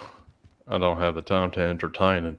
That was something I would not be prepared for. But they will not argue it. But I think it would be redundant if there is no forensic evidence resulting from this swab. They'll have to submit a report. They said nothing substantive found for every piece. No, they don't have to do that. You only have to release it. Well,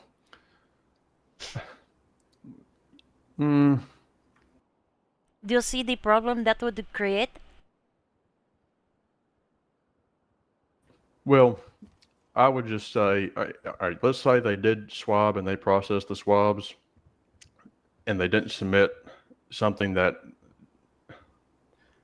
it doesn't matter to me. I would say if the evidence wasn't, I know it's going to be terrible for me to say this, but if the evidence wasn't submitted, I would just assume that there is no consequential information obtained from those swabs.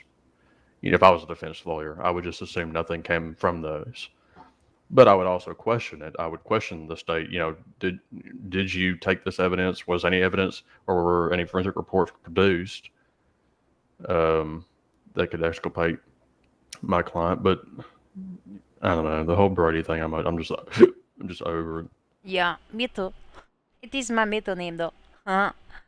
No, they did not point out in exhibit. That's what she tried to go back and do. But in exhibit 27 and I exhibit didn't get 29. the impression that they were gonna go over that with and do Brady or anything. That's not really the impression I got. No, probably not. I'll be honest with you. Even if that evidence, let's say they had records that show no relation, you know, no DNA fingerprints or whatever, that still doesn't it doesn't really adversely impact the defense's case. Go watch the video. Sheriff Karim admitted several times to doing this and explained his motivations. I mean, there's so much more evidence to consider than to just fixate on this one piece of evidence. Same thing with the gloves. I was actually anticipating the state to come back and say, have you had any interactions in the past X amount of days with Mr. Karam? You know, so that the DNA transfer process, even though he wasn't wearing gloves, but if he said no, then that would mean or imply that Sharif's DNA could not have been transferred onto the knife when he collected it as evidence. But even them bringing up that picture, I'm not comfortable with them bringing up that picture. I'll just say that for reasons I'm sure you can guess. Yes. I am quite familiar with that reason. So I'm inclined to say that all that should be stricken. I don't. That's yikes. That's a little hairy for me. Yeah, no, I feel that. I understand it. I thought they would have mentioned the forensic reports more. They just submit. Yeah, but the morgue report, you know, we take judicial notice of the morgue reports, so there's not much to get Dr. Lamb to come in and testify to that. The forensic reports, now they did, I don't know who it was, if it was Jeff or who, but they did testify that DNA found on scene, they testified to obtaining the sequences of the DNA of Killian and Sharif. So I'm satisfied with them proving that the DNA that was on the knife is actually Sharif's. 8:30, 9:30. Ah, it's not Clarkson's. It's the victim and Sharif.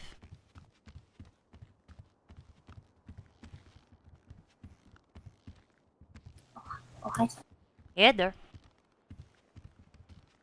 Sonny. Oh my god, you take my Sonny. spot. Alright, Hey, I'll there's- rise. The court is Winnie? now back in session. I refuse to He's rise. left-handed. I'm sorry. So? Yes, the unless hell? you don't rise Thank you. You either. may be seated. Oh. When he We goes have ahead, a me sue you. 7-minute recess at the request of the state. It's now 8 minutes later. You buy me a new bit. I'm not buying you shit. We'll proceed. you are. Is there anything, No. any outstanding motion? I hired you. Pay for it yourself. No? Okay. All right, we'll go ahead and proceed. The state, I believe the action was on you. How would you like to proceed? State rests for now, Your Honor. All right, no more evidence and no more witnesses to So you mean they testify. rest for now? Therefore, Mr. Moss, you can present your case. They're going to be Yeah, not the resting defense would later? like to call Senior Trooper Payne to the stand. Senior Trooper Payne. Do we have a Senior Trooper Payne? Uh-oh. They subpoena her? Senior Trooper Payne submitted to the witness list. Yes, I can find exactly where. One moment, Your Honor.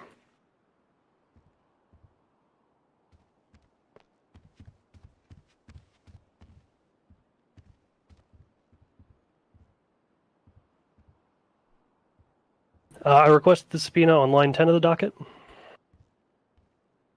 Line number 10, let's take a look.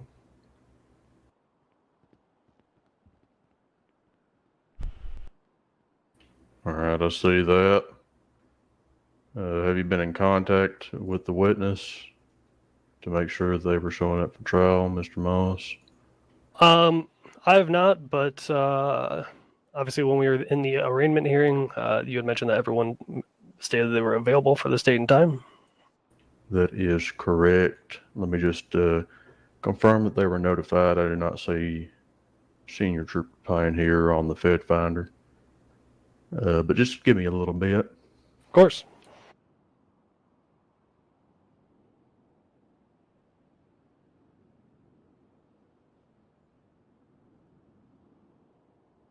What, wasn't he here, like, right in front of me? I don't think so. Was he? Popish.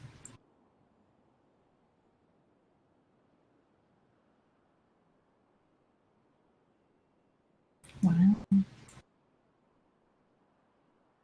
I don't think he actually ever rolled on this subpoena. It was like in a little easy to overlook.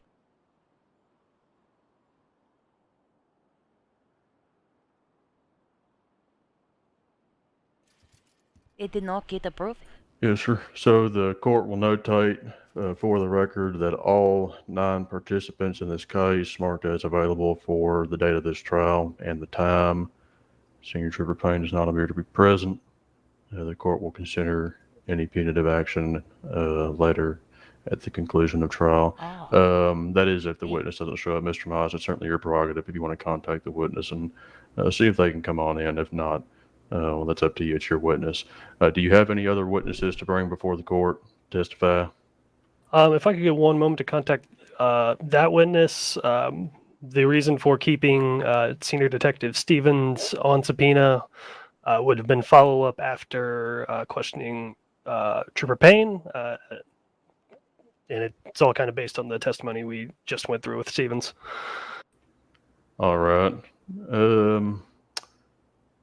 Well, we'll go back into recess. We'll come back at 9:45. The witness isn't here. We'll proceed. Okay. Okay. Thanks, sir. Uh-oh. Exciting. You know the thing I miss in Judge Shock? He never says hubris anymore. Hubris, I will fix this. Means they gotta get the witness here.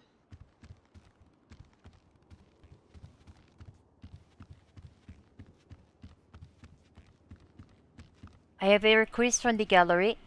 We are going to need you to use the word hubris. Hubris. Hubris, yes. I have a feeling that was from Miss Baker.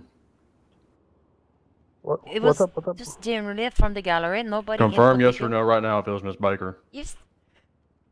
Okay. I knew it. But it will really make her happy.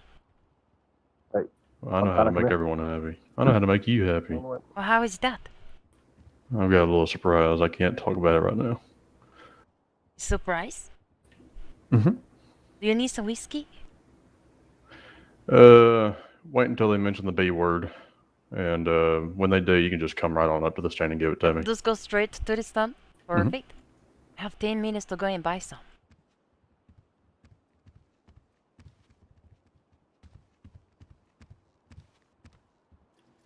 Sorry to interrupt. They did want me to reiterate to you that they have them coming in, I believe.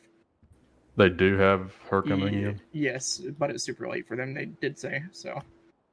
Okay, so what I'm going to do is have you swear in Trooper Payne just as normal, and I'm going to conduct an examination and determine why she was late, and then we'll hand it on back to the defense counsel to present their case.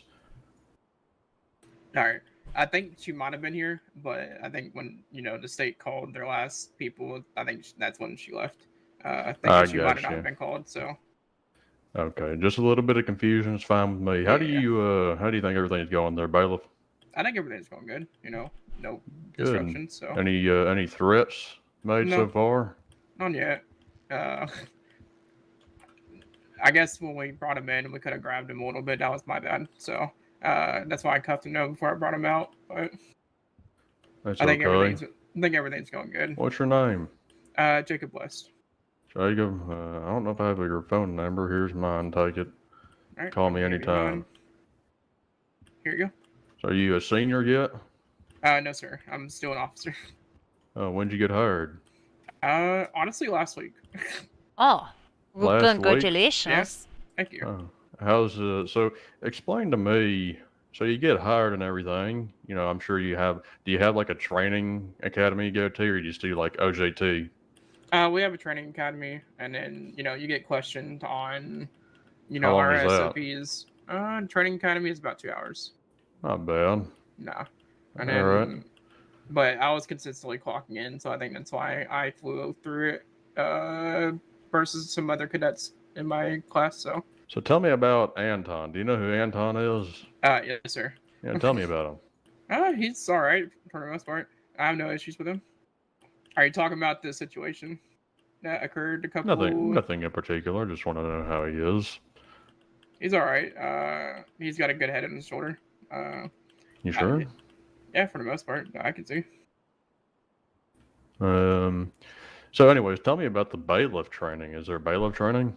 No. You kind of just read over it yourself, and is it optional or? It is optional. I prefer to do it, quite honestly. So. What's your availability like? During the weekdays, it's honestly is past. Let's see. I feel like I'm thinking in the Eastern stars, so like 5:30 EST to typical about person. 10 o'clock. Here we go. Eastern bullshit. Well, that's good.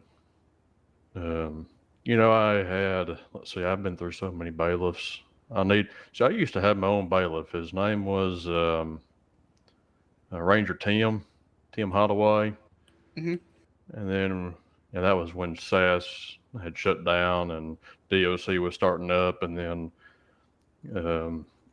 we started having to use the DOC folk, and I had to relieve Ranger Tim of his duties. But I always told him to wear one of them campaign hats, and he always carried a baton, one of them PR-24 batons. So if they start acting up, you just hit them upside the head. Yes, sir. And that's what I told them to do. And we don't play any games around here. No, sir, we don't. So then I had Sniff. What's his name, Miss Sunny? Sniff. Oh yeah. Is it Alan? Oh, I don't know. There's Alan, then there's someone else. But yeah, Sniff. He snorts the coke, and I don't know if he works for y'all anymore. There was one that I really liked. I don't think he's not there anymore. Yeah, I don't think he is. Yeah, bald guy. But yeah, look at you. You're coming up in the ranks. Weekend, and you're already doing 2 trials. Yeah, like I said, I prefer these. So if I'm around, then I am attending the one that's on Saturday. Don't know if you're doing that one too. The 10 a.m. one, I believe. Oh hell, that's a big no.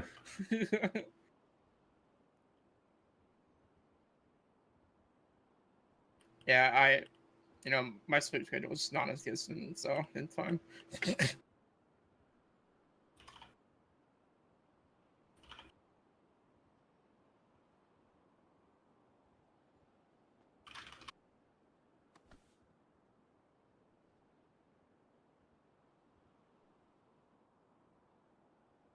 All right, I need to go speak to the council real quick. Alrighty. Good luck. Both council, can you please come here?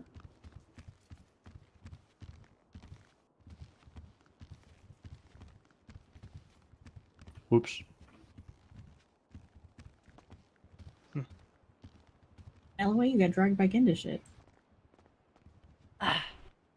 Oh yeah. When the rabbit died. I tried to get you to go on LOA and go on a trip with me, but you kept flying back like every day. Will you go on the LOA with me? We can play Call of Duty. Yeah.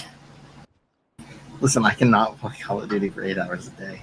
I'll lose my shit. Yes, you can. We could play Fortnite. I will have 3 less monitors by the time we are done Gillian, with day play 1. Fortnite with us. I mean, I could. I have never Killian played plays Fortnite. it more than I do.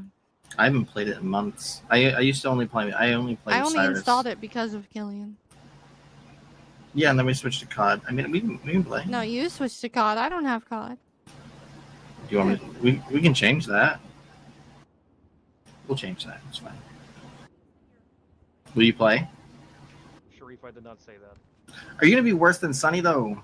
No, Well, she likes to stir the pot. probably. I said that there are people with your hair who. No, Call of Duty. I only made it to You Platinum very well 2 and Rainbow Six Siege. I am quite offended. What? I'm just listen. I'm not saying you're horrible, but if they're worse than you, then Listen, I usually go even. I bet I could Bullshit, probably pull be your better than KD. all of you. I will. My confidence. You pull your KD, I bet you it's under 1. It's gonna be like 0.9. No, it's gonna be like 0.0000. Oh, yeah, fuck you all. We have also Hey, the witness have is big here. headaches right now. Oh yeah. I don't know. Is this Miss Pine? Oh God, there's got to be problems. Hey, how are you? Come on up and have a chat with me for a second. Oh God, you called the principal's office. Yeah, she did.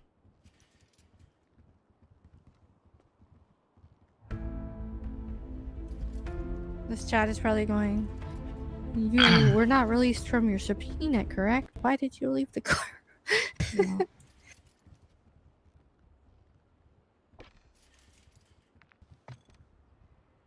Okay, restart. The restart. Don't you worry, I'm going to get my KD.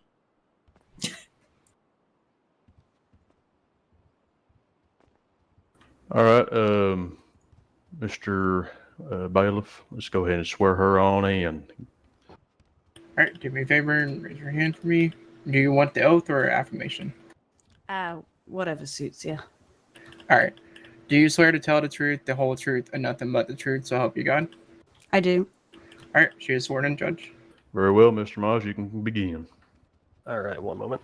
Oh my God, I'm streaming and running 5 a.m. and opening Call of Duty. Well, Senior Trooper, apologies for the inconvenience this time of night. No problem. Were you on scene at the on the motel for the events of this incident? Yes, I was. All right. Did you witness any potential suspects? I was scouting the area, trying to find out. You know, we were looking at multiple different motels.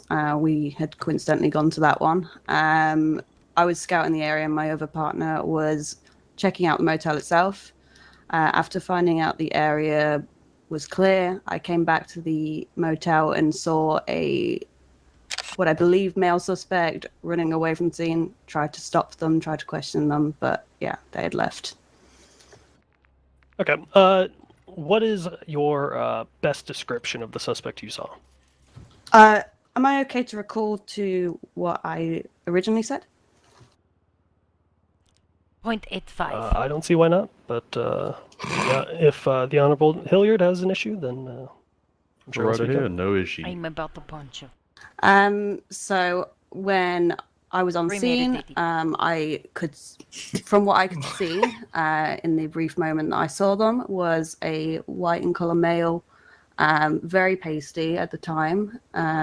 They had blackish hair which was slick back, and were wearing a dark grey to black hoodie with baggy trousers. Okay. Does that description match the defendant in the courtroom today? No, from what I can see. Okay. Did you collect evidence on scene? I did. I went inside with Detective Jeff. I forgot his name. Sorry, I just call him Jeff. Went inside with him to check out the motel room itself. Collected a little bit of blood from the scene, but he had collected most of the other stuff. There was one bike and one vintage old-fashioned vehicle on scene, and I checked those for any, anything in its inventory, anything in its trunk or glove box. Okay. On what grounds did you search the bike and the older-looking vehicle? On the grounds that they were on scene, they're the only vehicles there, so we wanted to see if that they were a part of the situation at hand. Okay. Did you or anyone else on scene have a verifiable link to the incident between those vehicles? Sorry, I can rephrase. Sure. Did you or any other officer on scene have a verifiable link from those vehicles to the alleged incidents that happened at the motel? Not necessarily. We had no idea what vehicles, they had taken Chief Justice in, so they were just unregistered vehicles that were on site. Oh, fuck. Shouldn't have dug. Is it standard for police to search all vehicles on the scene Objection, of Your Honor. What's the relevance of this in pertaining to the actual investigation? My rebuttal is that this is evidence submitted for this case by the state. I'm just examining the authenticity and the legality of collecting said evidence. So let me just be brief. I understand the evidence was taken from these vehicles. Is there anything you're trying to pick at here? I'm not sure if any forensics were submitted, other than the fact that the evidence was taken. I mean, generally it's the evidence collection process, as I kind of started on with Senior Detective Stevens.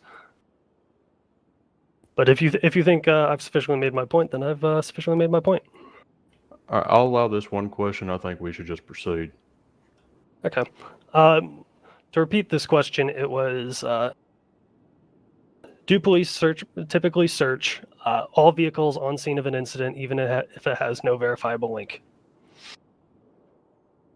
I think it's really dependent on the crime. This is a hostage taking, so considering the fact it was a motel and we were searching the entire area because we weren't sure what hotel room they'd gone into or what vehicle they'd used, I would say yes.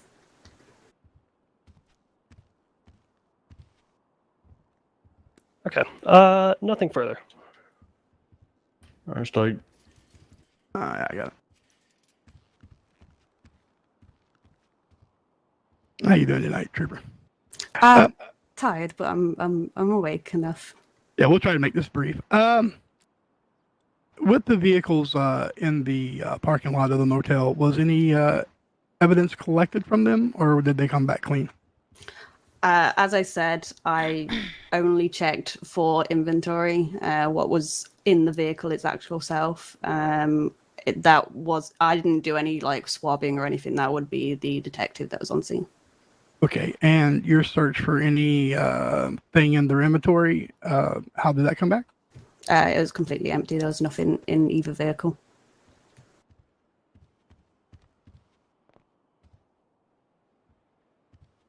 Oh, no further questions, Your Honor. Councilor Moss. I got nothing on redirect. All right, State, do you intend to call a witness? Well, no, you don't. All right, Trooper Payne, thank you for your testimony. You are released from your subpoena. You may leave. Thank you so much. Thank you very much.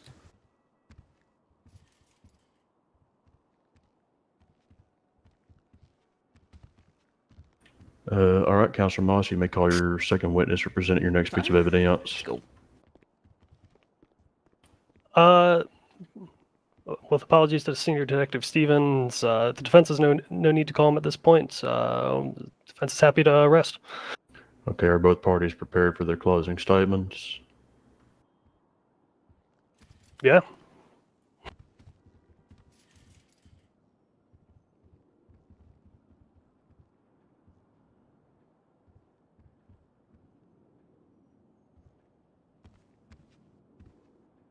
Yes, Your Honor, we're ready. Okie dokie. We'll begin with the state and their closing statements. You may proceed whenever you feel comfortable. Appreciate that. I was able to get a drink of water. Your Honor, we're going to keep this brief. You've heard from multiple witnesses. You've seen the evidence presented towards you. You've heard from the commissioner himself stating that during his conversation, the defendant had tried to influence the individual the individual had tried to influence him based on the fact of the Chief Justice's position. You heard directly from the Chief Justice himself that his position was also influenced. During the testimony of the Chief Justice, he also said that he was held by gunpoint, kidnapped, and taken from the courthouse and held against his will for multiple hours and did sustain injuries during such time. We ask you to weigh everything. We also ask you to weigh the severity of the situation that we have before us today. This is the Chief Justice. This is the individual who sits at the top of the courtrooms directing all the judges, all the court clerks here within the state of San Andreas to make sure operations move smoothly. It is not a light thing that we are approaching today. We have to think of his safety just like he thinks of the safety of the state of San Andreas as a whole. Thank you. Oh. Thank you, Solicitor Ashbrook. Counselor Moss, you may begin whenever you're comfortable. Suit's a little warm. I'm not very comfortable, but I'll power through.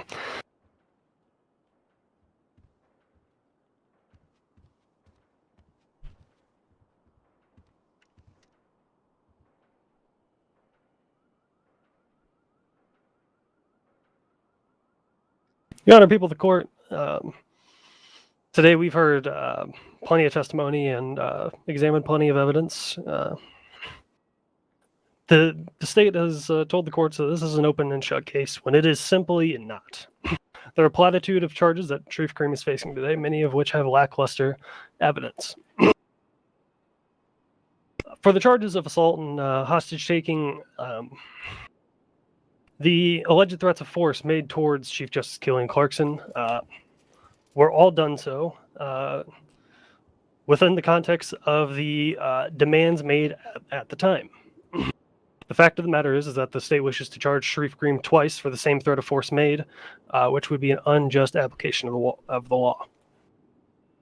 For the charge of robbery, there is no evidence submitted by the state to substantiate this charge, despite having the opportunity to do so. I would ask the courts to find any evidence of Sharif Kareem's possession submitted to the docket, or any evidence submitted that indicates that Killian had items taken off his person. It simply doesn't exist. And moving on to the more serious charges that my client's facing today, for the second-degree murder charge, I would like to remind the courts that the only person who witnessed this alleged incident was Killian Clarkson, a man who, in his statement directly to the police, stated that he fell asleep due to the stress and anxiety of the situation, affecting his full recollection of the case, even leading to the point that his testimony was different today. The evidence that surrounds this case was collected by people using bare hands, who openly admitted in court to performing searches on the scene that had no tangible link to the alleged crime. Both of these acts are processes that jeopardize the integrity of any and all evidence collected. But if none of that has reached the point of reasonable doubt, then let's examine the state's argument. Second-degree murder requires no premeditation. However, the state called Barry Hill to the stand and emphasized the fact that he was on the phone with Sharif, and that the alleged statement was made that he was going to kill his partner for backstabbing, and had allegedly said, quote, "She will be dead," multiple times. The state wants to have it both ways, but their argument is for a charge that Sharif Kareem is simply not facing today, and completely goes against second-degree murder's requirement of no premeditation. And last but not least, the terroristic act charge. The fact is that the demands allegedly made by Sharif Kareem were based on a personal hatred for Killian Clarkson, one that Clarkson himself states goes back months. These demands have nothing to do with influencing government policy or the civilian population, as it states in the definition of the charge. These demands have no effect on Killian's political beliefs or his political advocacy, as required by the charge. The state believes that a demand that Killian steps down from his position constitutes this, but it does not. If the state of the courts believes that Sharif Kareem did this purely due to Killian Clarkson's position as Chief Justice, I would ask why they pursued this charge and did not charge him with treason instead. I ask the courts to consider all of this, and consider it closely. The state has pushed charges that go against their own arguments before the courts today. The state was not thorough in preparing this case and has led to plenty of mistakes and left plenty of room for reasonable doubt. There is only one ruling today that is justified, and that is not guilty. Thank you, Your Honor.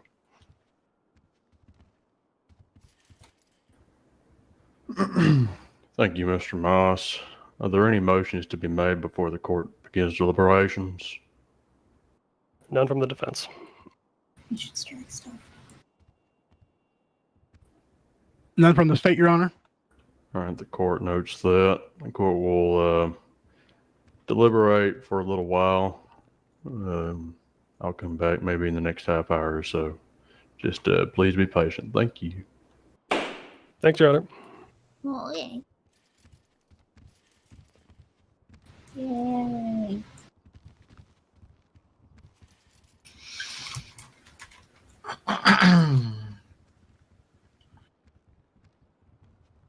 You okay? No.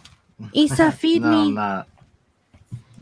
Did you not take any for yourself? You No, need a I hug? forgot. Oh, feed me too. No, I'll be fine.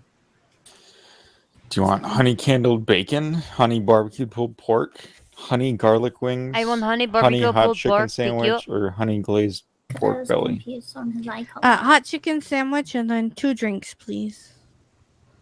Those look green. I'm so Any confused. drinks. I'll take the pulled pork. Thank you. I'm confused. Any drinks with that, ma'am? No, I have some. Thank you. They also look green. Is it just me?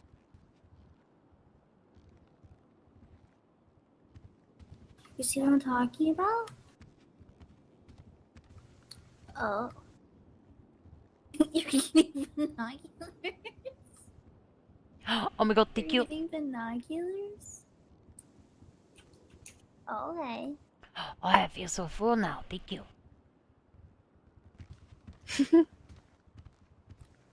My lucky number is. PD Oh, you found it. binoculars? Thank you. You're welcome. Thank you. I'm gonna go get the money to pay you back. I'll be right back. No, you don't have to pay me back. Nah, I'm not gonna add it to that. Okay.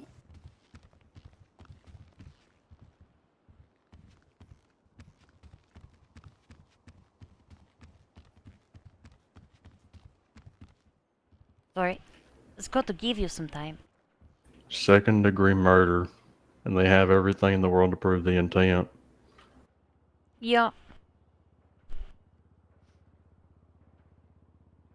What do you think?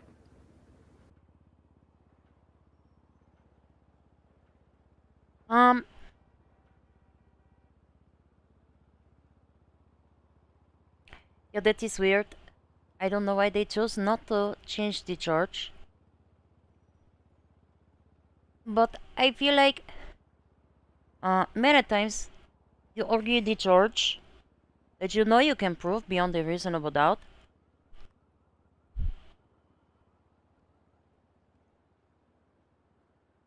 Is it possible to find him not guilty of second degree because he was guilty of first and they not charge it? No, I can't change the charge. If I find him not guilty on the murder, they can't retry him.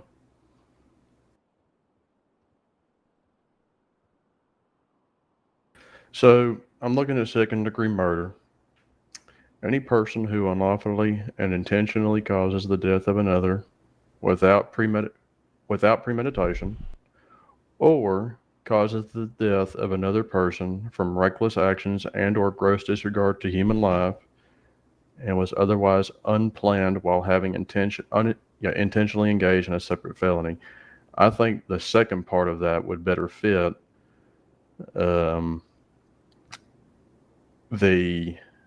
what he did here, but it's not a perfect match. You know what I mean? Because he stated to Barry Hill several times that he backstabbed her, that he was going to kill her, etc., etc. But what I'm focusing on is the word planned, or excuse me, unplanned. You know, what does it mean to plan something? Do you have to sit and ponder for many hours? Or is it a sudden act? Did he feel compelled to go in there and to kill her, which is premeditation? Or did he? See, I think there's a difference between premeditation and planning. That's just the way I think. Here is the thing though, and I don't know if it apply here, but many times, when I deal J, you reduce a charge, and it is okay. Like if somebody reckless driving can reduce to speeding too.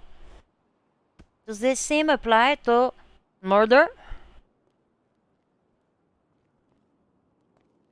Or is the specific definition? The thing is, it's not like you have two different tiers of murder. You know, the first degree being the most serious, second degree being the second serious. I think these are two completely separate charges. They're both murder, but they are completely different elements that have to be met in order to be convicted. So first degree requires the premeditated intent. The second degree does not. But that's a tough one. To what degree did he plan?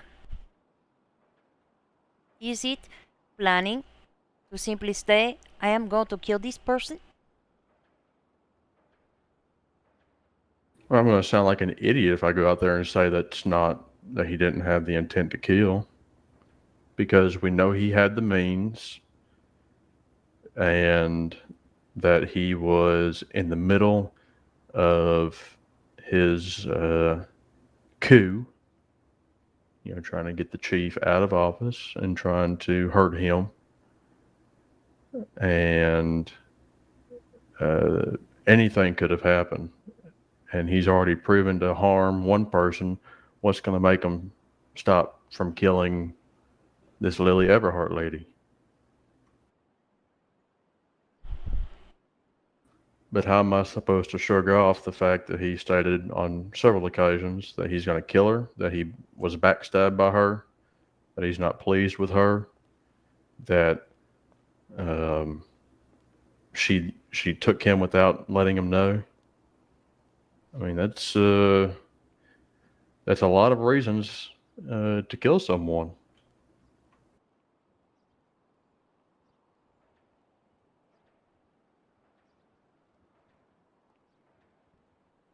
Yes.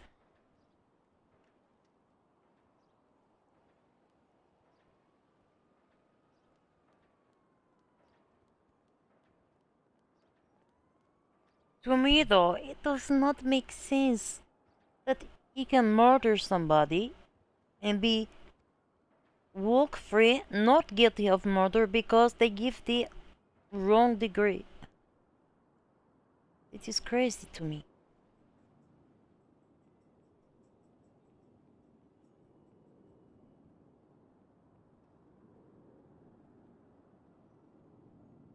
But murderers have walked free for less.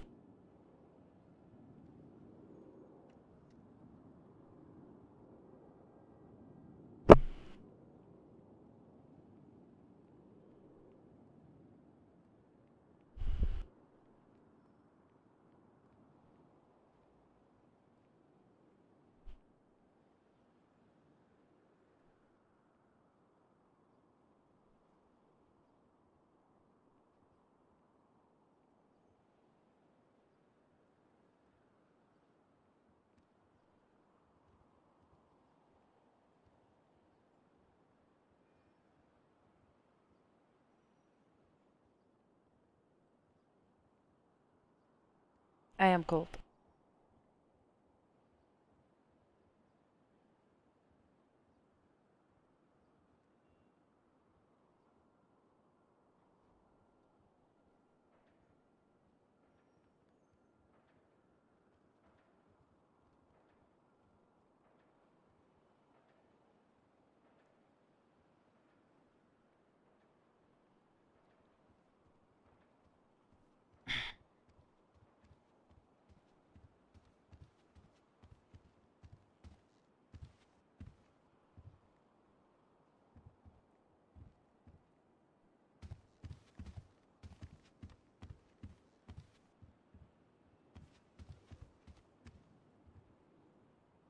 I do not envy your difficult decision. I'm just pondering. Give me a sec.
difficult.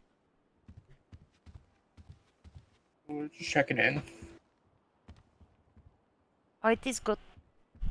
All good? Yeah, it will be some minutes. Alrighty, no worries. It's one of the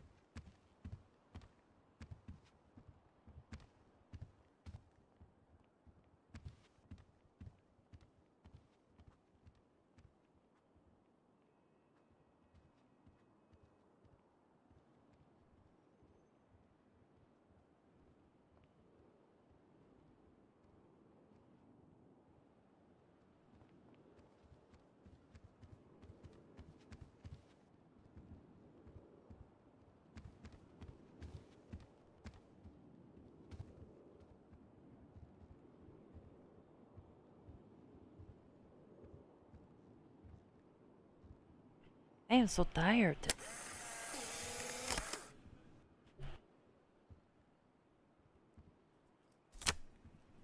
Nice one, thank you.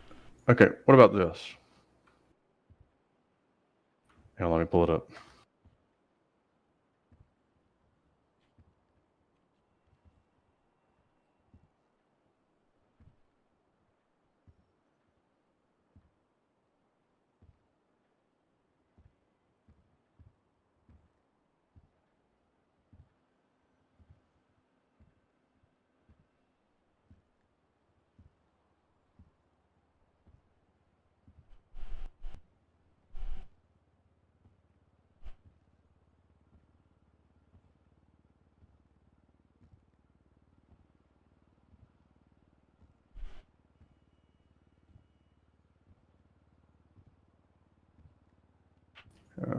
It's in Killian's testimony.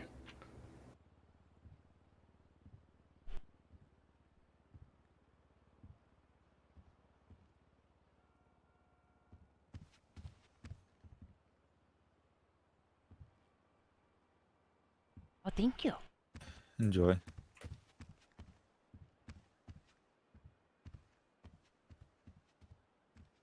That is fun.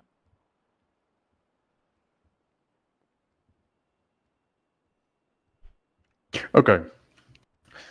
So, if he had the premeditated intent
I don't want to spoil with deliberating.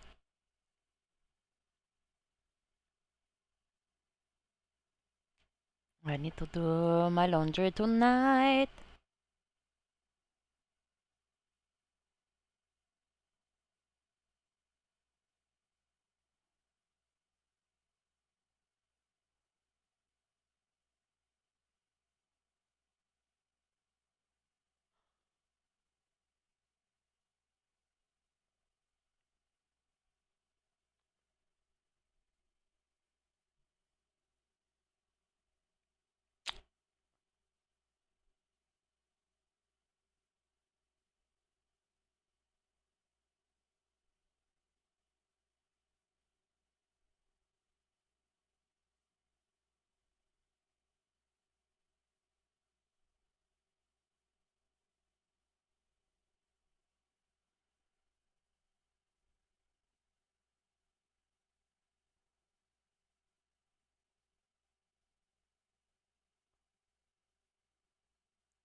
I am too tired tonight.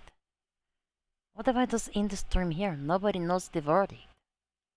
If I just go to sleep and I don't know the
is now back in session.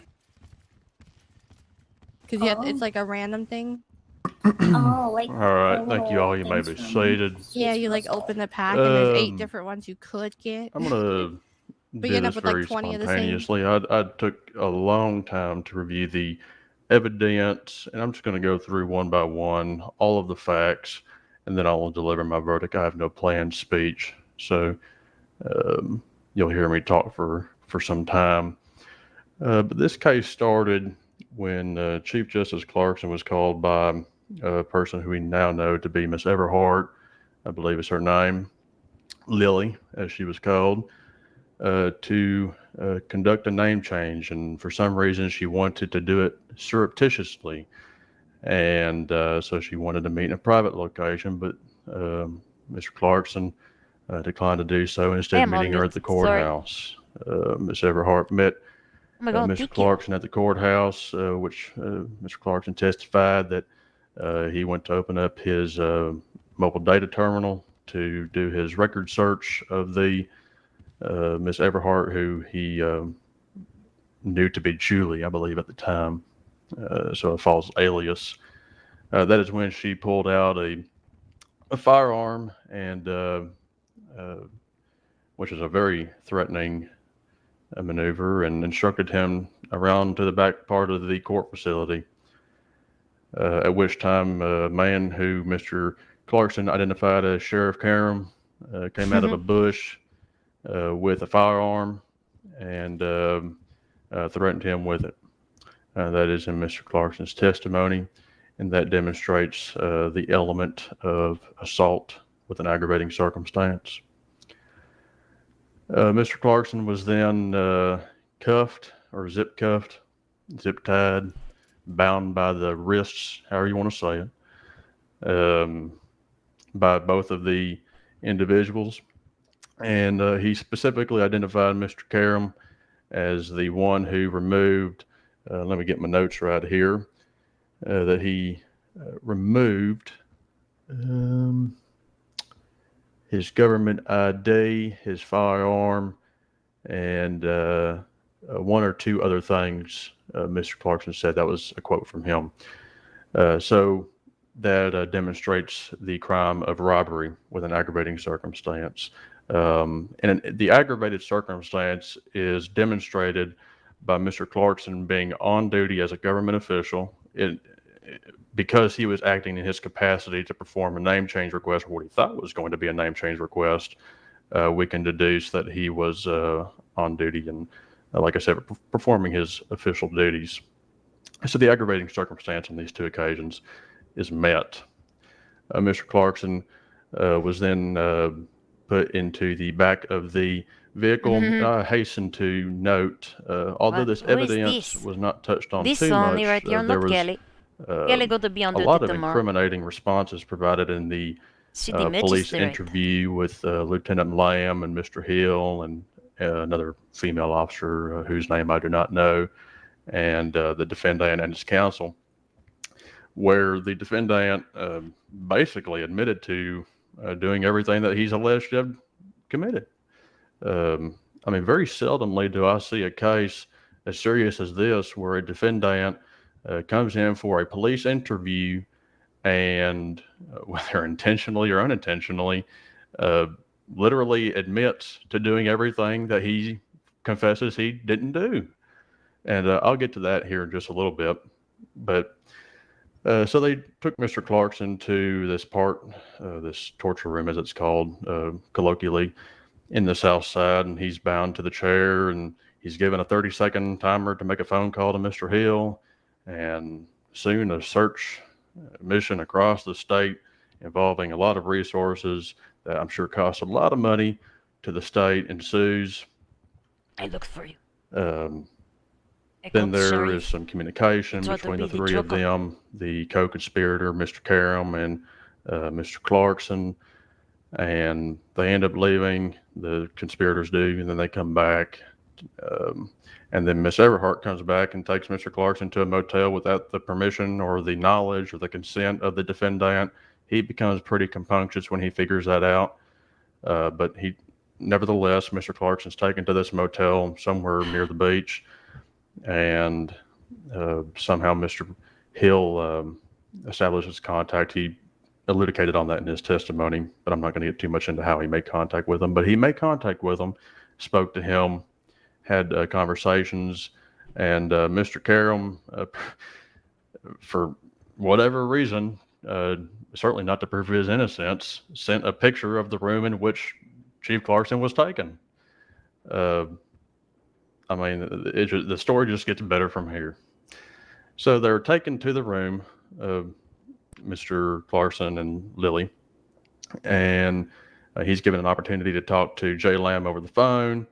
And eventually it's figured out that their location. Mr. Karam shows up and engages in some sort of argument with the co-conspirator. It gets heated, as Mr. Clarkson describes, and the co-conspirator, Miss Everhart, grabs at Mr. Karam's face, rips his mask off, and Mr. Karam, according to Chief Clarkson, stabs her in the chest with his knife. The same knife that is eventually found to have Mr. Karam's DNA. We'll touch on the DNA here in a little bit. And then it's testified that Mr. Karam left the scene. And then the police shortly show up. It's testified by both Mr. Clarkson and I think Mr. Lamb and Mr. I love DLJ Hill, on every that Mr. character. Well, Clarkson not was the standing DLJ. over I her love body, the judicial attempting system. to provide medical aid. And that's when Mr. Clarkson was removed from the scene and provided medical aid of his own by Mr. Lamb or Mr. Hill, one of the two. The record will reflect that. I was a prosecutor before, but I got once that's tired. completed, the victim now, Miss Everhart, is taken to the hospital where she is pronounced deceased by Dr. Zelig, who is the doctor on call. He says Zelig. I think what I've just established proves the element of second-degree murder with an second-degree murder, excuse me, with an aggravating circumstance. The aggravating circumstance is met when Mr. Karam used the knife, which is a deadly weapon, and forced it into Miss Everhart's I have heart, which is not well, ever my anymore, cop is a lawyer. and killed her. I have some Okay? criminals, but The I don't play issue them with as much. premeditation has come up. It came up in my deliberation, and I thought about it. The only part that would prove that there was some sort of deliberativeness, some planning, and intent to kill Miss Everhart was through Lieutenant Lamb's testimony, and I reviewed the record, that Lieutenant Lamb heard anecdotally that Mr. Hill had a conversation with Mr. Karam that he was going to, quote, kill her. There was no testimony that was provided by Mr. Hill that the court can find in the record that Mr. Hill was told that by Mr. Karam. So we're dealing with second or third hand information from Mr. Lamb where he testified that Mr. Hill said Mr. Karam told him that he was going to kill her.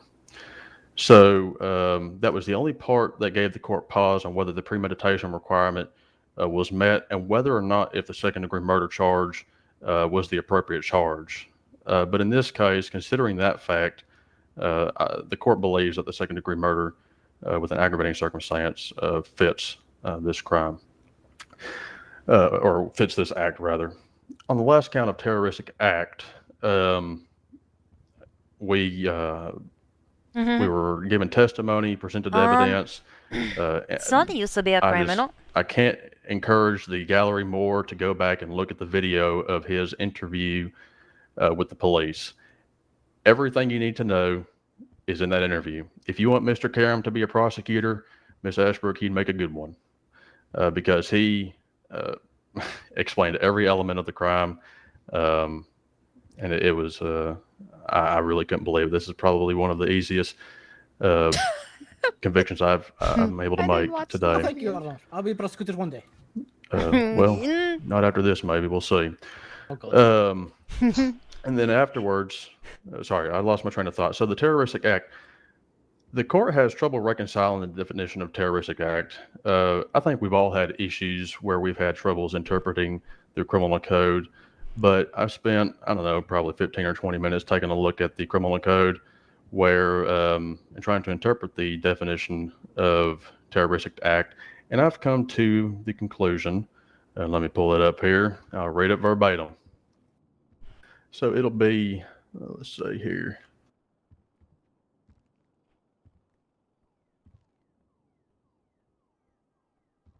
It'll be the latter part of the definition.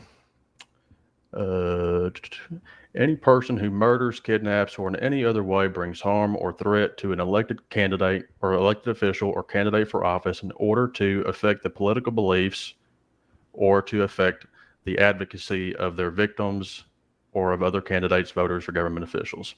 To address the point of Mr. Clarkson is elected by members of the judiciary. So by the definition of being elected, he is elected. He is an official of the government.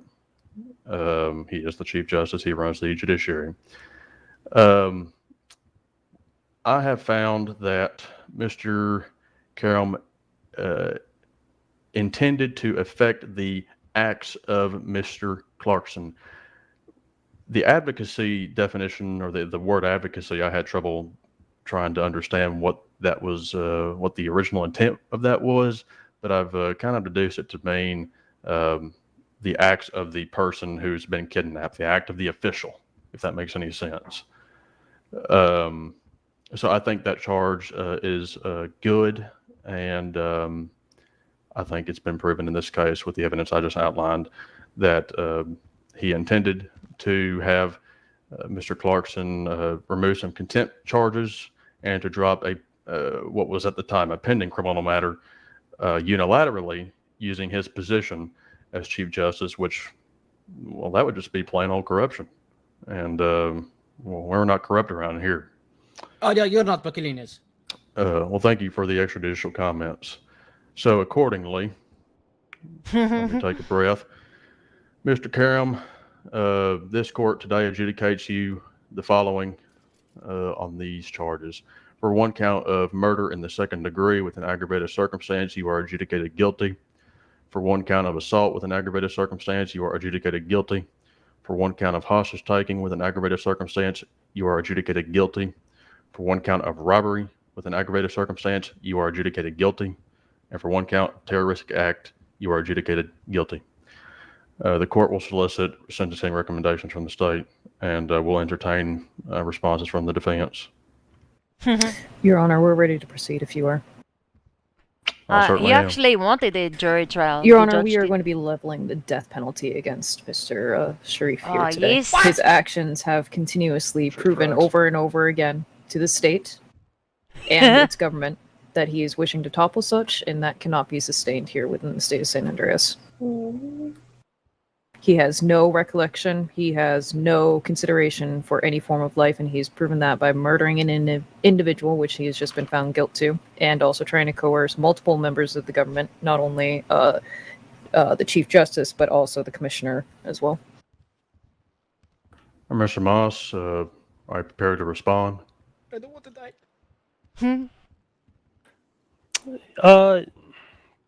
Yeah, I think so.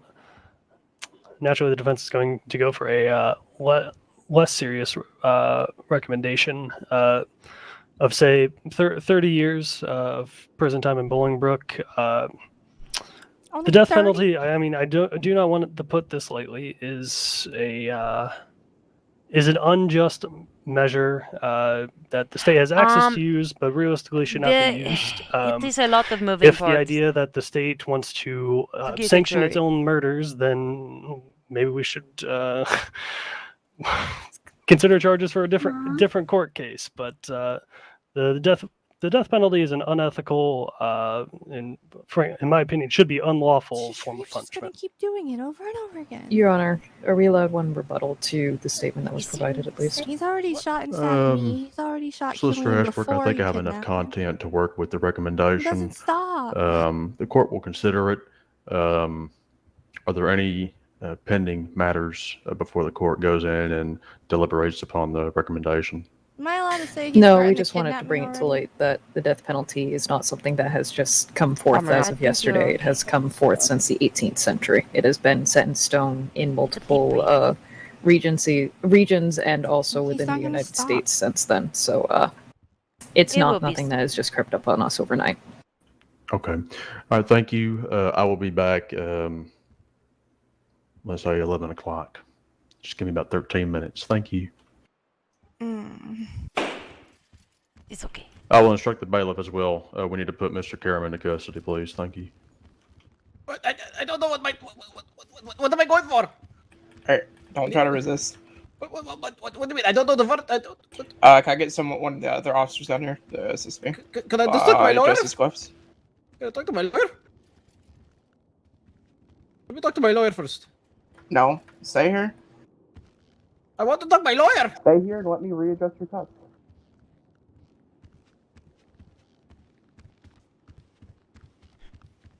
Yeah, go to mute.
I kind of want to go in and fuck with Kareem and say some things to him.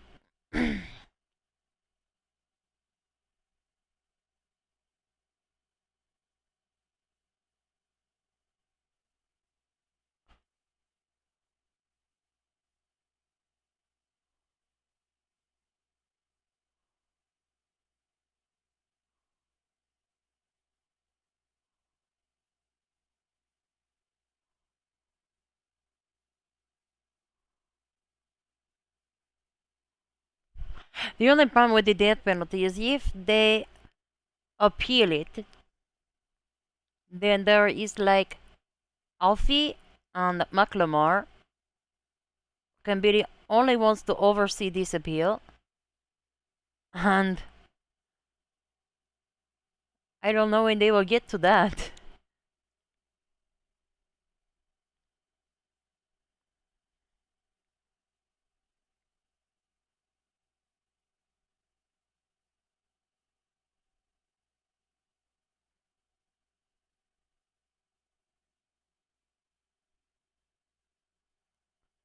I need to run to the bathroom. I'll be right back. Less than 5 minutes.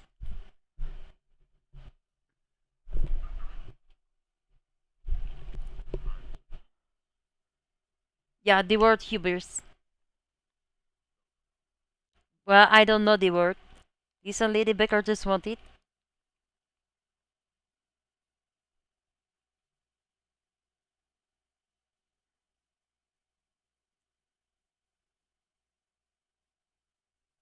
Dang it, I was going to run to the bathroom.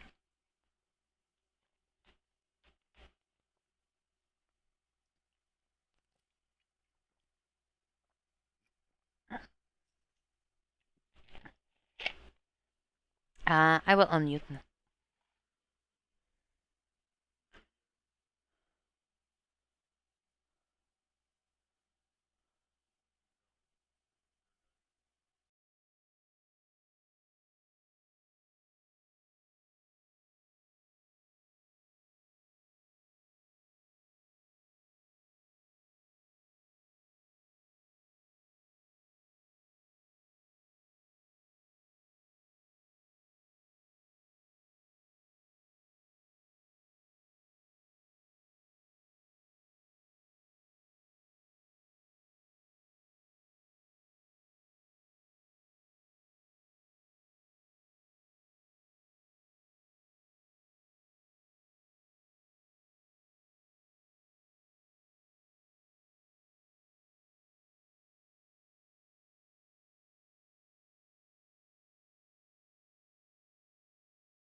The crazy man here coming kicking you. Okay, bet. She I'm said okay. she said after court when they're taking it, like, because regardless, he's probably going All rise. jail The again, court is right? now back in session. When they take him, she told me I can punch them then when they're taking him to the car. Mr. Karam, She said that. do you have anything to say to the court? She really did. Oh, yes. Since you want to run your mouth out here and Yes, I do. without the presence of the court? Oh, yes, I do. I would like Miss Baker arrested for harassment. I have proof on my phone for this. I would like her arrested for that and disbarred. I would also like Killian Clarkson, out of his position for Chief Justice. Sharif, please. But they already found me guilty of it. It's too late now. Yes. Your Honor, if the state may. What you got, State? Just to make the court's awareness, he did openly threat your entire courtroom, which has multiple uniformed officers, elected government officials in multiple capacities, and also ran up and kicked one of your magistrates directly in the foot. I think I saw her getting medical treatment. Yeah, no, he kicked me. It's only gonna be clean. Don't worry about that. I'm gonna put a hit on him. If those could also be brought into consideration on the court sentencing, the state would appreciate that. I'll go ahead and handle that right now. Mr. Cream, you need to be quiet. Has anyone... You told me to talk, so I'm talking. Mr. Karam, can you shut your mouth? Sure, please. Okay. I'm only doing that because my lawyer said so. Is everyone who is presently in the courtroom, were they here when those threats were made, Miss Ashbrook? Yes, Your Honor. Everyone was attentive. Okay. Officers responded Let me get a to head assist. count real quick. So we have 1, 2, 3, 4, 5, 6, 7, 8, 9, 10, 11, 12, 13, 14, 15, 16, 17, 18, 19, 20, 21, 22, 23, 24. That's a lot of people. 25, 26, 27. Mr. Kareem, I'll hold you in direct felony criminal contempt of court and sentence you to 2,300 months in jail.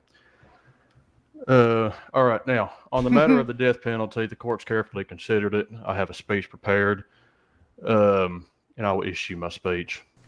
And Mr. Karam, I want you to pay close attention. It directly mentions you. Probably. So I just want to start out by talking about the case. This it's really taught me a lot about life. I think life is very important. It's very precious. It's, the odds of getting pregnant and having a child and giving life is very rare, relatively speaking. And what is the opposite of life? It's death. I'm so confused. Death is very life affirming. I didn't know he could get There's pregnant. no appeal from death. You can't petition the court to bring you back to life, unless you're Walt Disney, I guess. There's no compromising from death. There's no retreat from death. Mr. Karam, whatever the last thing you said to the person you love the most is just going to have to suffice for the rest of all time. Whatever you wanted to do but never got around to doing, instead of, stabbing people on the chest, will simply never be done. There is a finality with death, and that finality will instruct me on how I sentence Mr. Karam today. This case in particular, like I said, has taught me a lot about life, and the lengths to which law enforcement go to protect life is very commendable. And I commend Mr. Hill, Mr. Lamb, and the others involved in the recovery and the treatment of the victims. And but I want us to think about life with more granularity and more particularity. In other words, Mr. Cream, I want to ask, what have you done with your life? You've been given a beautiful canvas upon which to paint the story of your life. What have you done with it? Better than yours. Well, I doubt it. I don't doubt it. I know it. Mr. Cream, you just shut your face. Let me talk. I would like to hold you in contempt, Your Honor. 3,000 years and Mr. Karam, $10,000. Sir, let me just talk. And you probably just need to save your breath. It's the best thing you can do right now. But life is wonderful to talk about. I think we all agree. Philosophers do it and authors do it. It's mentioned in our Declaration of Independence. You look at our Constitution, no person shall be denied life without due process. Well, what happened today? Due process. Mr. Karim was afforded due process of law. You look in Scripture, I am the way, the truth, and the life. You even look at philosophy, and a philosopher named Albert Camus, who was not really known for his optimism, not known for having a sunny, rosy picture of life. In fact, he kind of spent most of his career struggling whether or not life was worth it. But even that noted absurdist said, in the middle of winter, I find within myself an invincible summer. Dostoevsky, who is my favorite author, in the book Crime and Punishment, tells the story of this man confined to a cast iron chair. And there is nothingness to his right and nothingness to his left and nothingness in front of him and nothingness behind him. And he's confined to this cast iron chair. And Dostoevsky writes, it is better to live like that than to not live. So, again, what have you done with this gift of life? What will your legacy be, Mr. Karam? How much room is left on your canvas? How much more can you write before the paint dries up? and I can answer that question today. The paint is dry. Mr. Karam, it is hereby ordered that you are sentenced to death. No, I ordered you will you to be death. remanded to the custody of the Department of Corrections and will remain confined in the Bolingbroke State Penitentiary pending your execution. I the date of your execution will be scheduled by this court in due course. Can you do that? It is so ordered. I ordered you to death too. Oh, Take him to Bolingbroke, please, for his execution can I too. do it? Also, No, Yana, what about Miss Baker Oh. for the harassment? Can I Did you- watch? What about Killian for his corruption? Usually. Shut up for your mouth. Okay, listen, I'm talking to the judge. You know. Oh, What you do want you to call- have it- Okay. What do you call I don't know. I don't know. I don't know what that was. What do you call it? A moth? It sounded like free moth or free mouth, but I don't think that's what he said. Where's he going? I want to punch him. $100,000 bounty on your head. You gotta watch your back, okay? You're Come dead. on, You're better dead. luck The next same time. knife I stabbed her in, I'm gonna stab your heart in, okay? I got him. The same knife is going in your heart. There won't be a next time. But I Trust feel me, I like have that one knife on the is outside. in evidence. Yeah, that's true. Can I punch him now? Oh, What are you talking about? Court's over. I'm gonna go do it. Outside with you now. Oh my god. Uh-oh. Can I punch him? Kareem, get moving. I'm not getting Triv. taken. I'm getting out the way. Ow! Guys, come out. One more time and I will tase you. I'm going to fucking kill him. Sorry. You better run. You better run. Hey, slow down. Hey, slow down. Slow.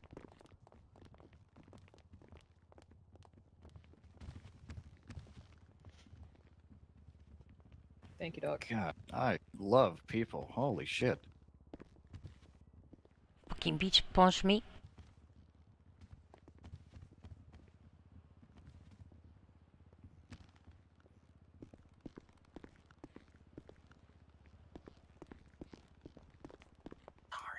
I meant to punch him. Yeah, I know. I forgive you. I'm sorry for being in the way. I'm trying to move so many people. It's okay. I'm sorry for hitting you. It's okay. I forgive you. You hit like little girl. I know. Listen, the most exercise these hands get are. I don't my want to gavel. know. My gavel. There you go. Yes, that's what you call it. I saw my bed. I'm very upset. There you go. Thank you. All right, let's go. Well, that was interesting. Where's he going? Yeah. I was walking around. It's there, I probably the was last like, time wait, you'll see me is up there on a the way stand to the doing exit? anything like There that for a wasn't. I bit, was Doc. stuck in here. It was It's very the- sad. Very sad. I had to wait. Good job, Montana. Come on, Montana. Thank God. That's good. Oh, Christ. Good job. Doc, I'm sorry for smoking in your courtroom, but it's been stressful. It's okay. The walls need to be repainted. Could probably use some new pictures on the Romeo wall, too. 2's on tack. What's up? Needs a carpet probably as well. New stain on the wood, you know. Oh my goodness, I forgot to say something. Oh. Oh no. I'm so sorry. What are you sorry about? Wait, what? Wait, what? What? Wait for? Huh? Wait, what? What's that? What's happening? I gotta Confused. Oh, he did his. And then he ran to winning. I need to go Oh, to Sticks. Sorry, what? Yeah, good job, y'all. Did you come over here to say hubris? I'm so sorry. It's so. No, you said plenty of things that made me happy today. Oh my god, you are so poetic. I Eloquent. know. You're extra as fuck. You are so smart. And too bad you have that chafing dust in your bed. We could have put that to use tonight, but good not. Well, it's not like there's other beds in the house. Listen, it is a very secretive trap. I love it. Actually, my well, actually, no, there's not. Well, there's one bed, but the issue is someone fell through the floor and destroyed my entire bedroom ceiling. Excuse you? Yeah, they fell through the floor. And my ceiling is just completely damaged. You know, we have to get a contractor to come out, put new drywall up on the ceiling, put new flooring up on the third floor. Then we have to have the inspector come out and look at it. some sort of structural issue. But otherwise, my the interior design is going pretty well. Oh my god, you should see. You should come and see it. I did such good work downstairs, and I can't remember her name, but she does so good work. Mine is the hole in the floor. You want to come see? Yeah, I should have a little bit of time. Oh, perfect. I don't know where my car is. Oh, I have plenty of we'll take cars. mine. I've got one. Oh, I yeah. think. Come. Yay. Oh, sure. I don't want to kidnap y'all in here. Oh, yeah. Except it's self-defense, of course. We should lock everybody in. Listen, I tried to get him to say hello, Boris, but he did not. Oh, no. Next time. Oh, have a good night. You do. Be safe, Doc. Hi, Dana. Hello.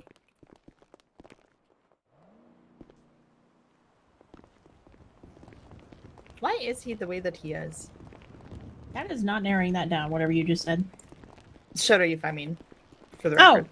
I told you not to bother. What's happening What out the here? fuck happened What? out here? Dog tried to bite him, and It didn't was try, it successful. did. I didn't have to do anything.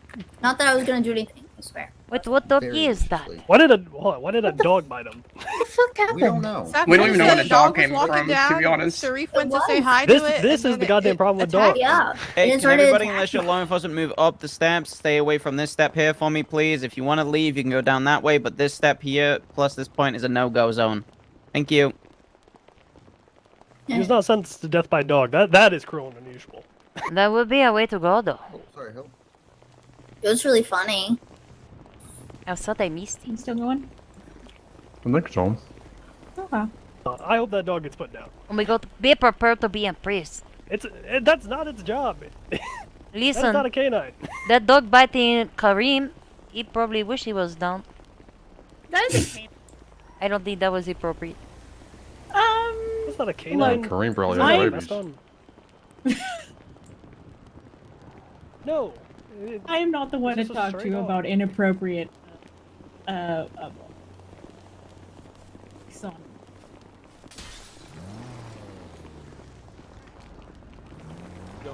I own like 8 lowriders. Nah. I got I one don't. too. Go on, hit it. I'll see you guys back at the office. I'm gonna go check something. Oh my god, let's go. Yeah. Eat the gas. I gotta wait for my top to get put down. Bye bye, you Oh, that is three. true. Oh. It is Pride Month. You coming, Willa? Yeah. I don't know where we're going. Well, actually, we're going to my house. Yes. Where's Clarkson going? Did he go to sleep?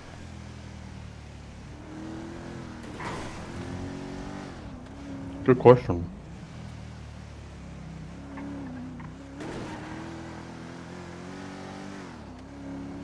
That was tough case. I'm not envy you. One day I hope to be Whoever smart like writes that. the criminal code, let's just Yeah. get a. It's bad, right? Really? There's some kind of panel that does it? Yeah, I feel like there is an entire panel and an entire discussion location for to review the criminal code. Yeah. But I have not really seen much change. No, it's because every time it gets together, it's just a bunch of wheels spinning. Also, when's the next CRC vote? I isn't thought it we the were same kind time of as done the- with a long time ago, no? What is that? Dunk. Oh, criminal. No. No. Change review committee. Ah. Change of what? Saba. I don't think Ah. Bert can be on that anymore, can he? I don't think. Not Bert. I think it should be Burton. much more clear Burton. that you cannot be talk about the judiciary and make false accusations. Yeah, I mean that's already covered under like professional misconduct. No, you say only in the courtroom. Oh, does it? Yeah. Isn't there like one that's like unbecoming of like the? Oh wow, a lot's changed. I see a fish tank in progress. Oh my god. Look how cute. Is this where the couch is gonna be? It's kind of. I weird. really hope not.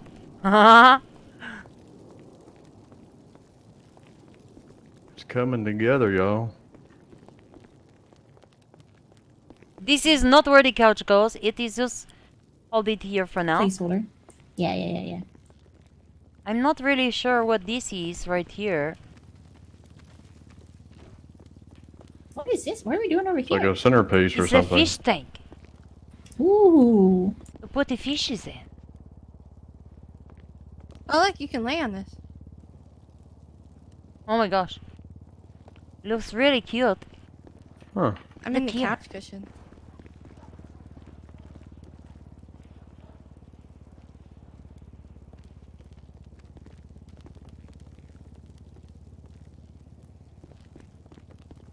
Check I out love how the. we all like very trustingly walk on it. Oh yeah. What's this? Look at this mini bar. That's bitchin'. I know. So cute. That's great. Very intricate and complex. I love Okay, it. be careful on the floor. I'll take you downstairs. Oh. Because there's a hole in the floor. She has a lair. Yeah, it's my lair. What's his room?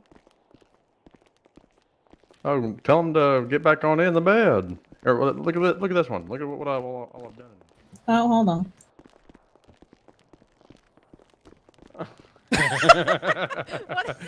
I have to talk to the interior designer about that. What? Looks like all the pumps and stuff for the fish tank, perhaps. Oh. Oh, this sucker. Maybe do you tell them that the plumbing should not go through your bedroom? Yeah, I told them it could. I told them they just just put up a new wall or something. I guess they haven't done that part yet. No, but they're very good. I feel like though you could sacrifice a little bit of space. Wouldn't be too bad. Yeah. Very big room. It's a huge bedroom. Yeah, Way too for big. huge activities. Uh-huh. Wait until you see what Miss Sunny did. So all of this was just, this was just one big open room. Remember? Okay. So that's her office. Yeah, my office is through this door. Wait, that's Ooh, it's so cute. Aww. I never seen the office yet. I just keep seeing your room. I mean,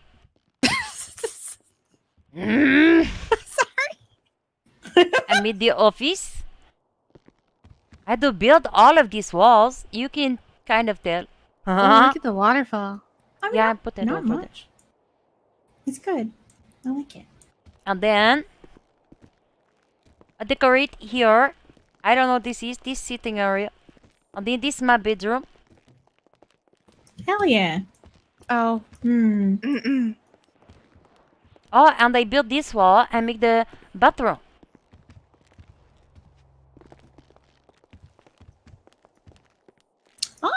Oh, you made yourself an ensuite. Holy shit. Yeah, and look at the shower. It's so cute. Oh, okay. This is actually You're freaking talented. adorable the way you laid this out. Yeah. Oh my gosh, thank you. Don't touch those towels, okay? Just have the laundry come get it. What do you mean the laundry? I am the laundry. That's the basement. There's nothing in there. Oh, there will be though. Oh yeah. Yeah. That Yeah, all dildo those pot machine. plants gotta grow somewhere. And that, yeah. Listen, Doc really wants a dildo machine apparently. Yeah, I for mean, different it's kind sizes. of like You a get to household choose. appliance. hmm I feel like the words together kind of are self-explanatory, but you know. But I think it's cute. Very, I like it. Ah. Yeah, I gotta win something or something to put in there. Did this window always be here? Yeah. Very nice view.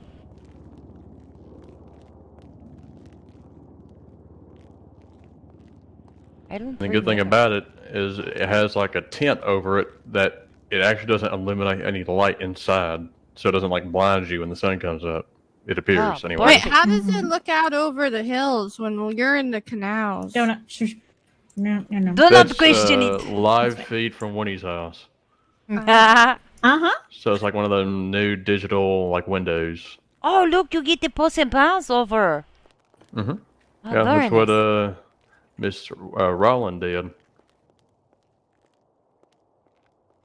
The sink is a little bit small, but it's still cute kitchen. It's standard with It is the, a very good kitchen. This is a good kitchen. You guys did good. I like this. I ain't know you guys about it. I There's like only that one whole- person. She's amazing. She's charging me $200,000. Well, She's charging that much? No. that's crazy. I could have did it for less. I've got. Let me look at my bank account now. $7,500. Well, that is more than my bank account. I have $4,210, and that is including $1,541. I'm sure if I go to the bank, I'll get about 15. Yeah. What is going to go in that case right there? Dildo machine. Yeah, I'm thinking like a big dildo or something. You buy them all the time, so just order one off Amazon. Listen, Regan, just stay at my house, and when I'm packing everything away, under the pillow of her bed, I found one hidden. It was so funny. Well, where else would you store them other than a giant case in your living room? Exactly. Mm-hmm. Or you could have just a whole And room dedicated point of to pride. it. Yeah, no, I definitely didn't see that at any point. Yeah. Oops. Yeah. Oh, today was fucking interesting. Oh, my phone ringing. If this bitch wanting a name change, I am not available. Hey, Sonny, are you with Doc right now? Yes. Is Doc thinking, or is he okay for a second? It's okay. Okay, Barry would like to have a quick chat with him if possible at the front of the courthouse, if he's willing. Yeah, okay. I will ask. Alright, thank you, Sonny.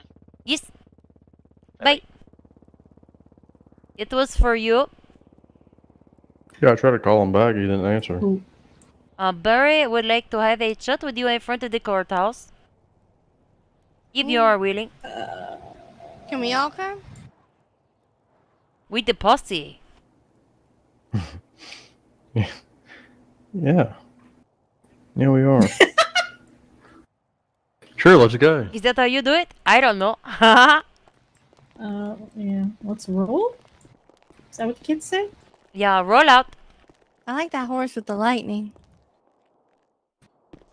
Ah, yeah, it's very cute. Makes me think of the airport, you know. This is a good house.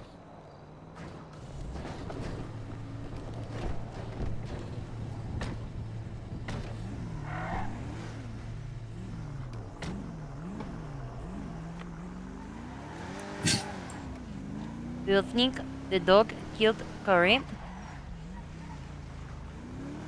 I sure hope not. Kareem killed the dog, maybe. Maybe Kareem had rabies. I hope the dog lives. Yeah, no. 27 counts. What are the odds of that? Is Contempt a of court? random dog walking past the courthouse? No, it's 23. Yeah, I wasn't in there though. 2,300 months. Should be 22 because I wasn't in there. 2,300. I don't know why my brain was thinking 2,000 or 230. Does someone who has charges, which have time, do they have to serve those before they can die? No. No. It can be served concurrently. Can be served 6 feet in the ground too. Yeah, I have to research how we're going to do the death penalty here for this case, if he's not dead already. It's firing squad. Well, I know that, but I got to figure out how we do the arrangements and such. Yeah. There's a couple bits of legislation on it, but yeah. They're all about privacy now. There's privacy, and then there's the rights of the person who's getting executed, who they can invite. They can have input on scheduling to a certain degree.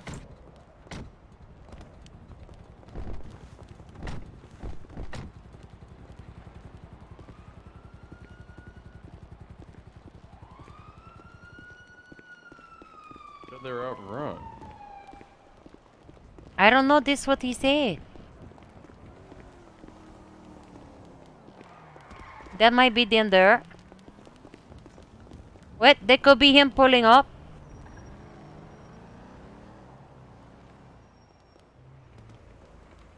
Yeah, we'll find out. Is that Barry? I don't know. No. Hey, It's a detective. who wants to who wants to charge me for harassment? Ah, yeah, that is Mr. Curry.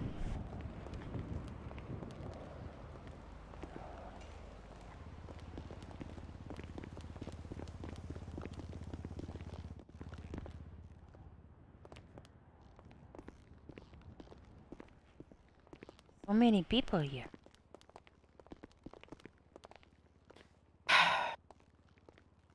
Hi.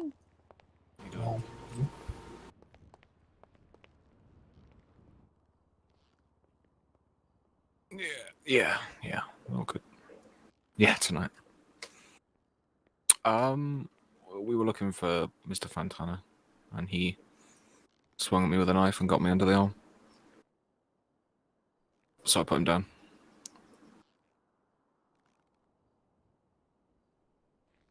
I am going to sleep after this. I am so tired. Yeah, it's not fun. He was so close to getting me as well. I felt like I was going to pass out any second. So I appreciate that. Thank you.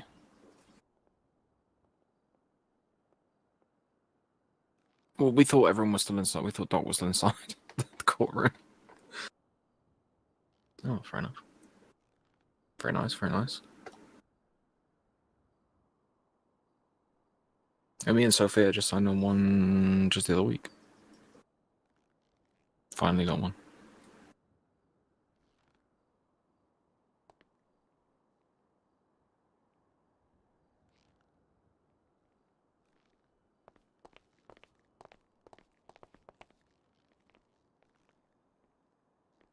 They said there's a spot for the firing squad for you. Oh my god, really? Mm-hmm. Like, can Sonny shoot? I think that you're making up that. Yeah, that's what Commissioner Hill said. Ah, yes. I know you used to shoot people, so you might want to talk to him. Oh my god. That's fucked up. Actually, I stabbed people. I was about to say that. I'm pretty sure it's about stabbing. Well, But we can test real quick. No, sorry. It was accident. Mm-hmm, You say what? No, You it wasn't. premeditated that bit. You're like, we can find out. Pulse gun. No. It's not an accident. No, I meant oh god. Bet. And bye, everybody. Good night. So, Have yeah. this sunny day. Sam. Have fun. It's a dog. What happened to the dog? It I died. got blicky. Aww. Oh my gosh, poor dog. All right, have a rabies great as night, well. everyone. I'm also taking off. All right, see you later, guys. Bye bye. Dad did not say that. No, but they do need a third person. Me. Oh, am I conflicted? Oh, well, I volunteer. I don't like guns, so I do not volunteer. No, it's up to Barry. It's up to Barry. You know, I'm not involved in that. I just have to get it scheduled. But did they want you to be one of the people, Doc? I can. No, you cannot. He has to read it. It's final. That'd be scary. whatever. I don't want to shoot anyone, even Sharif. Wait, are we seriously lacking in volunteers to shoot Sharif? No, Karim? no. He Okay. just approached me and said, "Hey, this is how it's done. This is what you need to do." Oh. And they already have 2 of the 3 people, but they're about to pick another one. Well, who's the two? Do we get to know? I don't know. I can't remember who he said.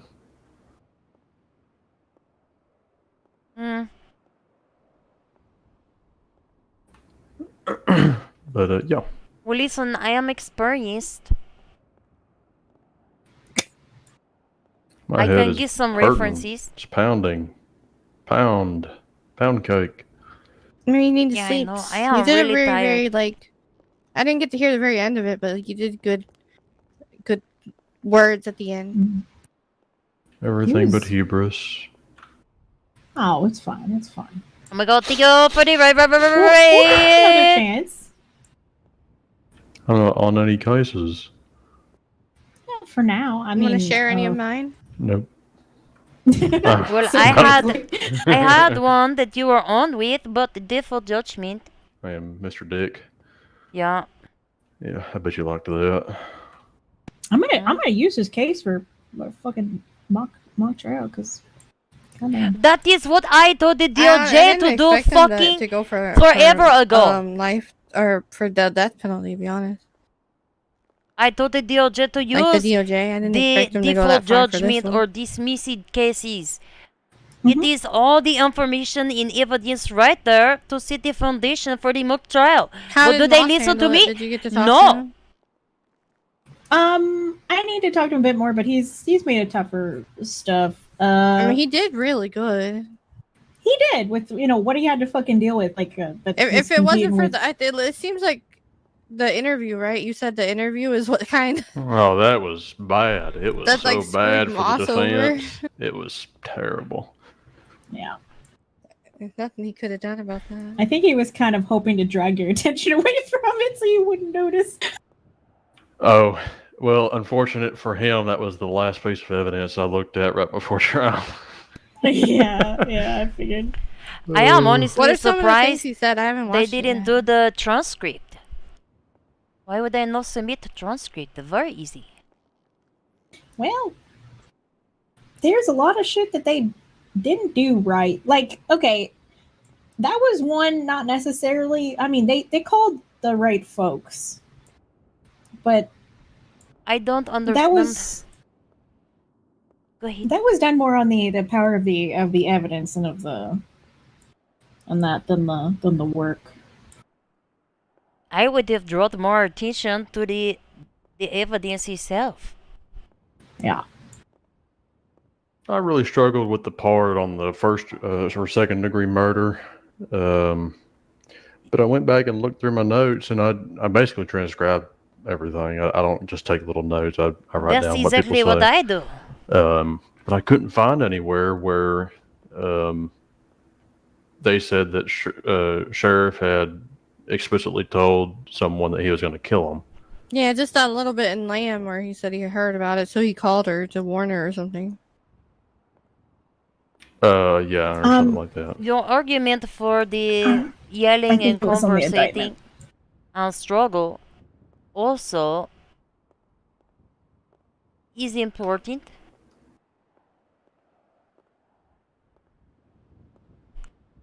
What it was? No. Hold on. No, not you. Yeah. Let me see though. Hold on.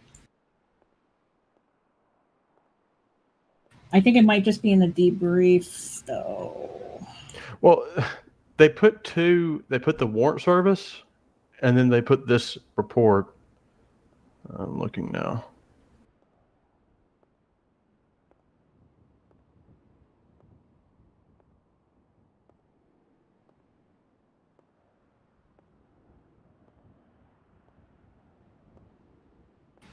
During this conversation, Sharif mentioned that his partner may have moved Clarkson to a different location without talking with him first. Commissioner Hill attempted to get a name of her other partner, but Sharif would not give that information. While on the phone to Mr. Kareem, he stated multiple times that he will kill his partner when he sees her for backstabbing him. Fuck.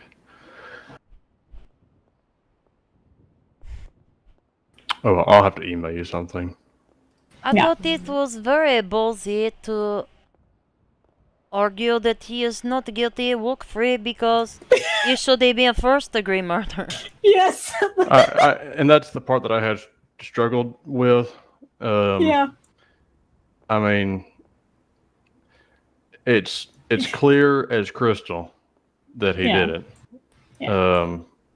I think if there's an appeal, they'll see all that factors. Yeah. But there are some other considerations, Winnie, that I took under advisement. So I don't necessarily disagree either. I don't think that is overwhelming on its own, given like a format that it's in and where it's listed in the indictment. It was listed there. Montana made a mistake because he should have asked Barry. This is the problem that I have personally.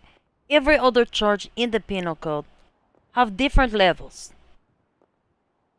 But murder is completely different definitions of each of those charges. Are you talking about like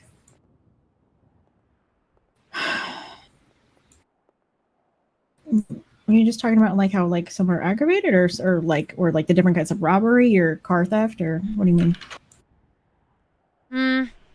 More like, let me see if I can find.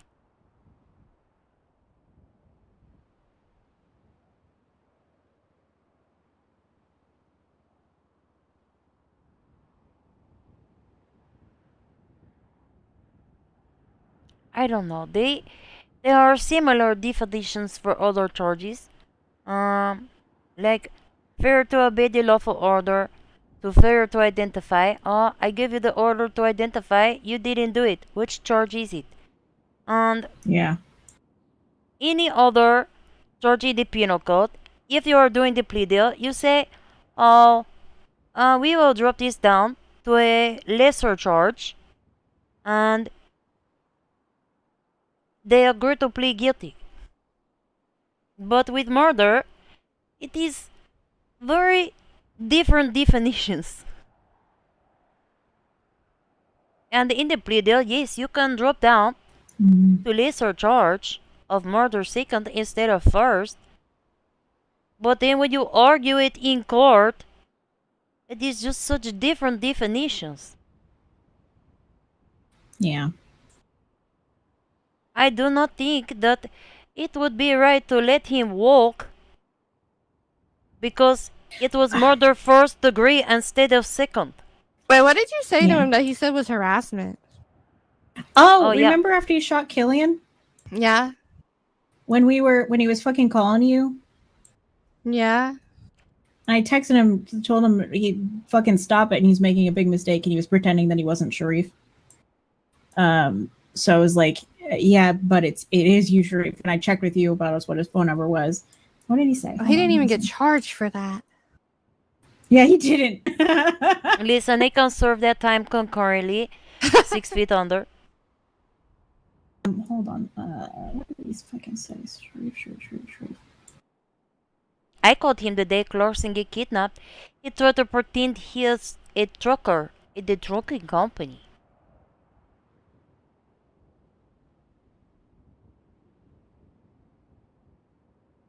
I did push a little bit, but it's the statute of limitations is up anyway because it's over 30 days. Anyway, he was just like, he denied being him, so I was like, "Who's this?" And he goes, "John, what's your name?" And I go, "Sure." He goes, "I don't know you. I don't know what you want. Can I help you with something? If not, please do not contact me." And the only thing left I said is just take advice when it's given, Sharif. And he goes, "What's a Sharif?" Also, I said, "Don't contact me. Contact me again, and I will file a lawsuit against you." And I haven't contacted him since. Oh, also, Willow, next time you are making a hanky in my bed, I am going to sue you. For the cost of a new bed. I will argue in the court how my bed springs have been ruined. I mean, that's kind of impressive. And the mattress stand with the dump towels.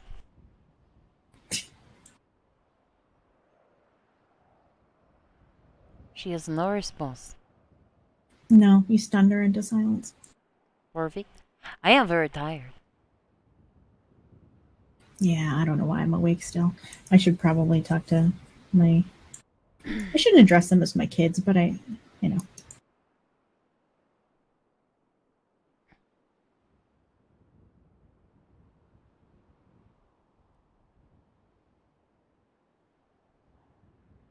Montana's out. I'm gonna have to make sure that didn't traumatize him, but I think he'll probably be fine. Listen, he was destined to be traumatized the moment he takes Sheriff to be declined. Well, literally everyone else was conflicted. Sharif actually drew like a very lucky straw because Montana is actually like he is a good lawyer now, but in the future he's going to be terrifying. Yeah, I saw it. He was doing some good work. Mm-hmm. I want him to have a case where like he actually has a hope.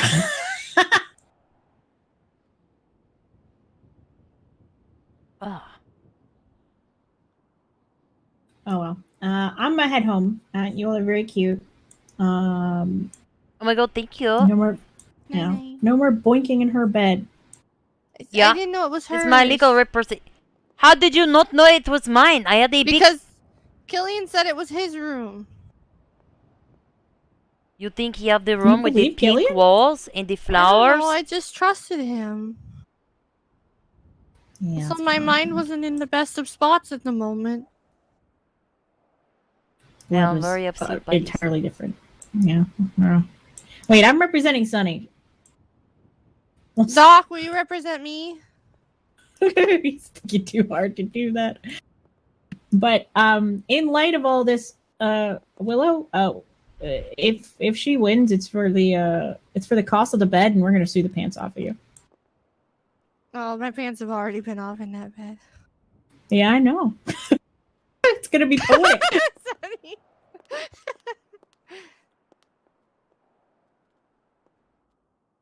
Fucking bookend to this bullshit. All right, I'm gonna go.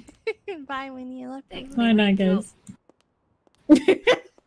Never touch your bed again, okay? No. I promise, Sonny. Yes, you better not. Now that I know it's yours, I'll never touch it. I'll replace it. Do you want me to replace the bed? Yes. How much was it? I don't know, like 500. Okay, hold on. I could be wrong. Alright, there's 500. I'm pretty sure that is the price of all the bees.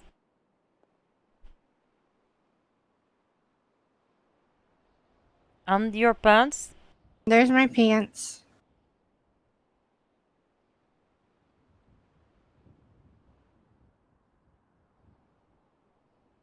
Oh, you're gonna put them on.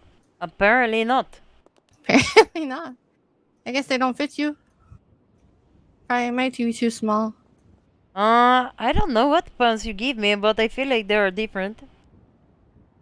They should be like a Oh. I feel like they are different. Do you have any other pants? I don't know. You might have the wrong, extra pants. Yes, apparently. Hold on, let's try different ones. Why do I have so many pants? That's the ones. Oh, these ones don't fit. Well, if I don't look at the holes, actually, hold on. You look really cute. Oh, I have the Take stockies. a photo. Oh, no, leave them. Oh no, you better hurry. Uh-oh.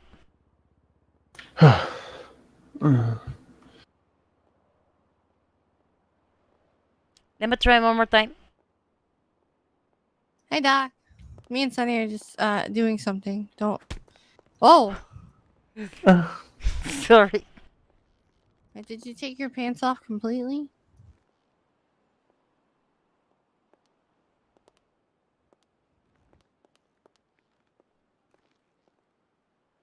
I don't know what I am doing right now. GG my pants. Gillian went to bed. Alright, well. Oh yeah, I want to take a picture of you. Hold on. Pose cute.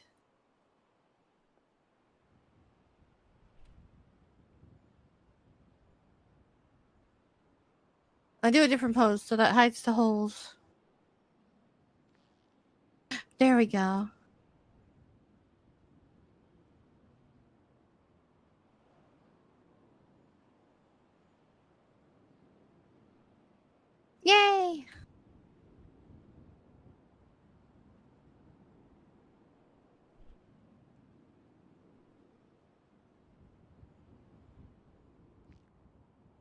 Oh my gosh.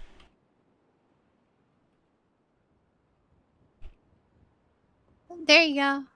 Oh, thank you.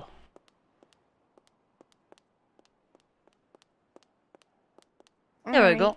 Enjoy your beds. I'm gonna go sleep in the courtroom. So, I'm going to go home and go to sleep though. I am very Saying tired. bye, bye, Miss American Pie. I drove my Chevy to the levee, but the levee was dry. You are making me dizzy. Good night. We're going home. Am I going home? I don't know. It is a long way to make it, and I'm very tired. I have to pee. I have to feed my doggy. I'm so tired. What cars am I having? We'll take the Terminus.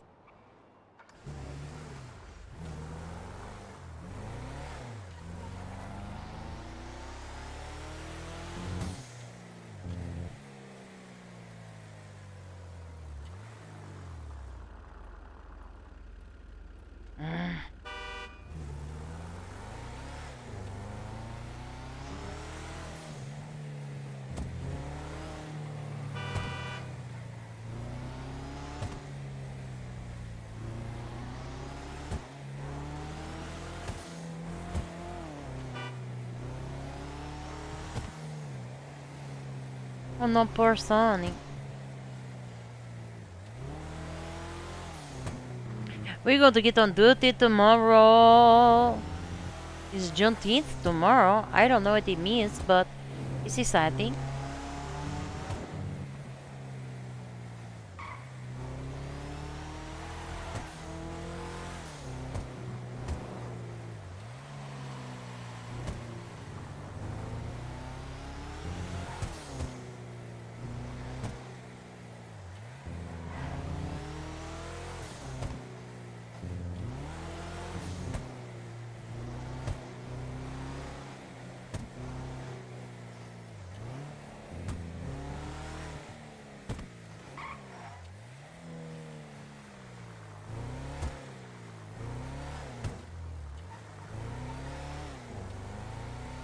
It's really cute in here so far.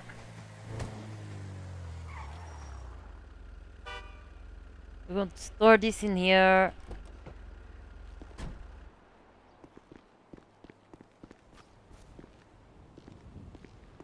I like to check the mail. Nothing. Oh, I got my itchy powder.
Is this dog's place? Yes.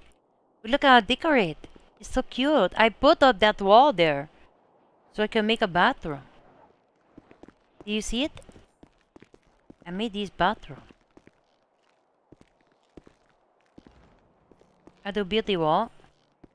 And then I built these walls and put this sitting area. And I put these walls. It's for my plushies. And I made the office. In the office.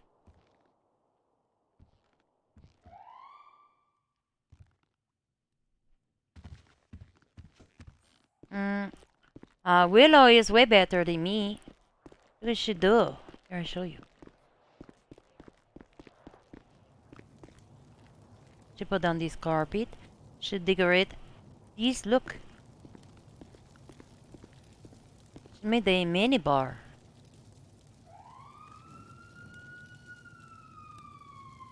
Pretty cool.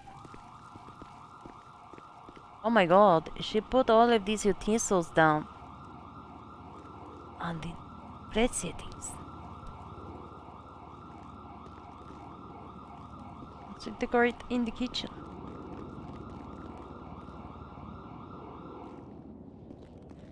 Alright, well, I have to go.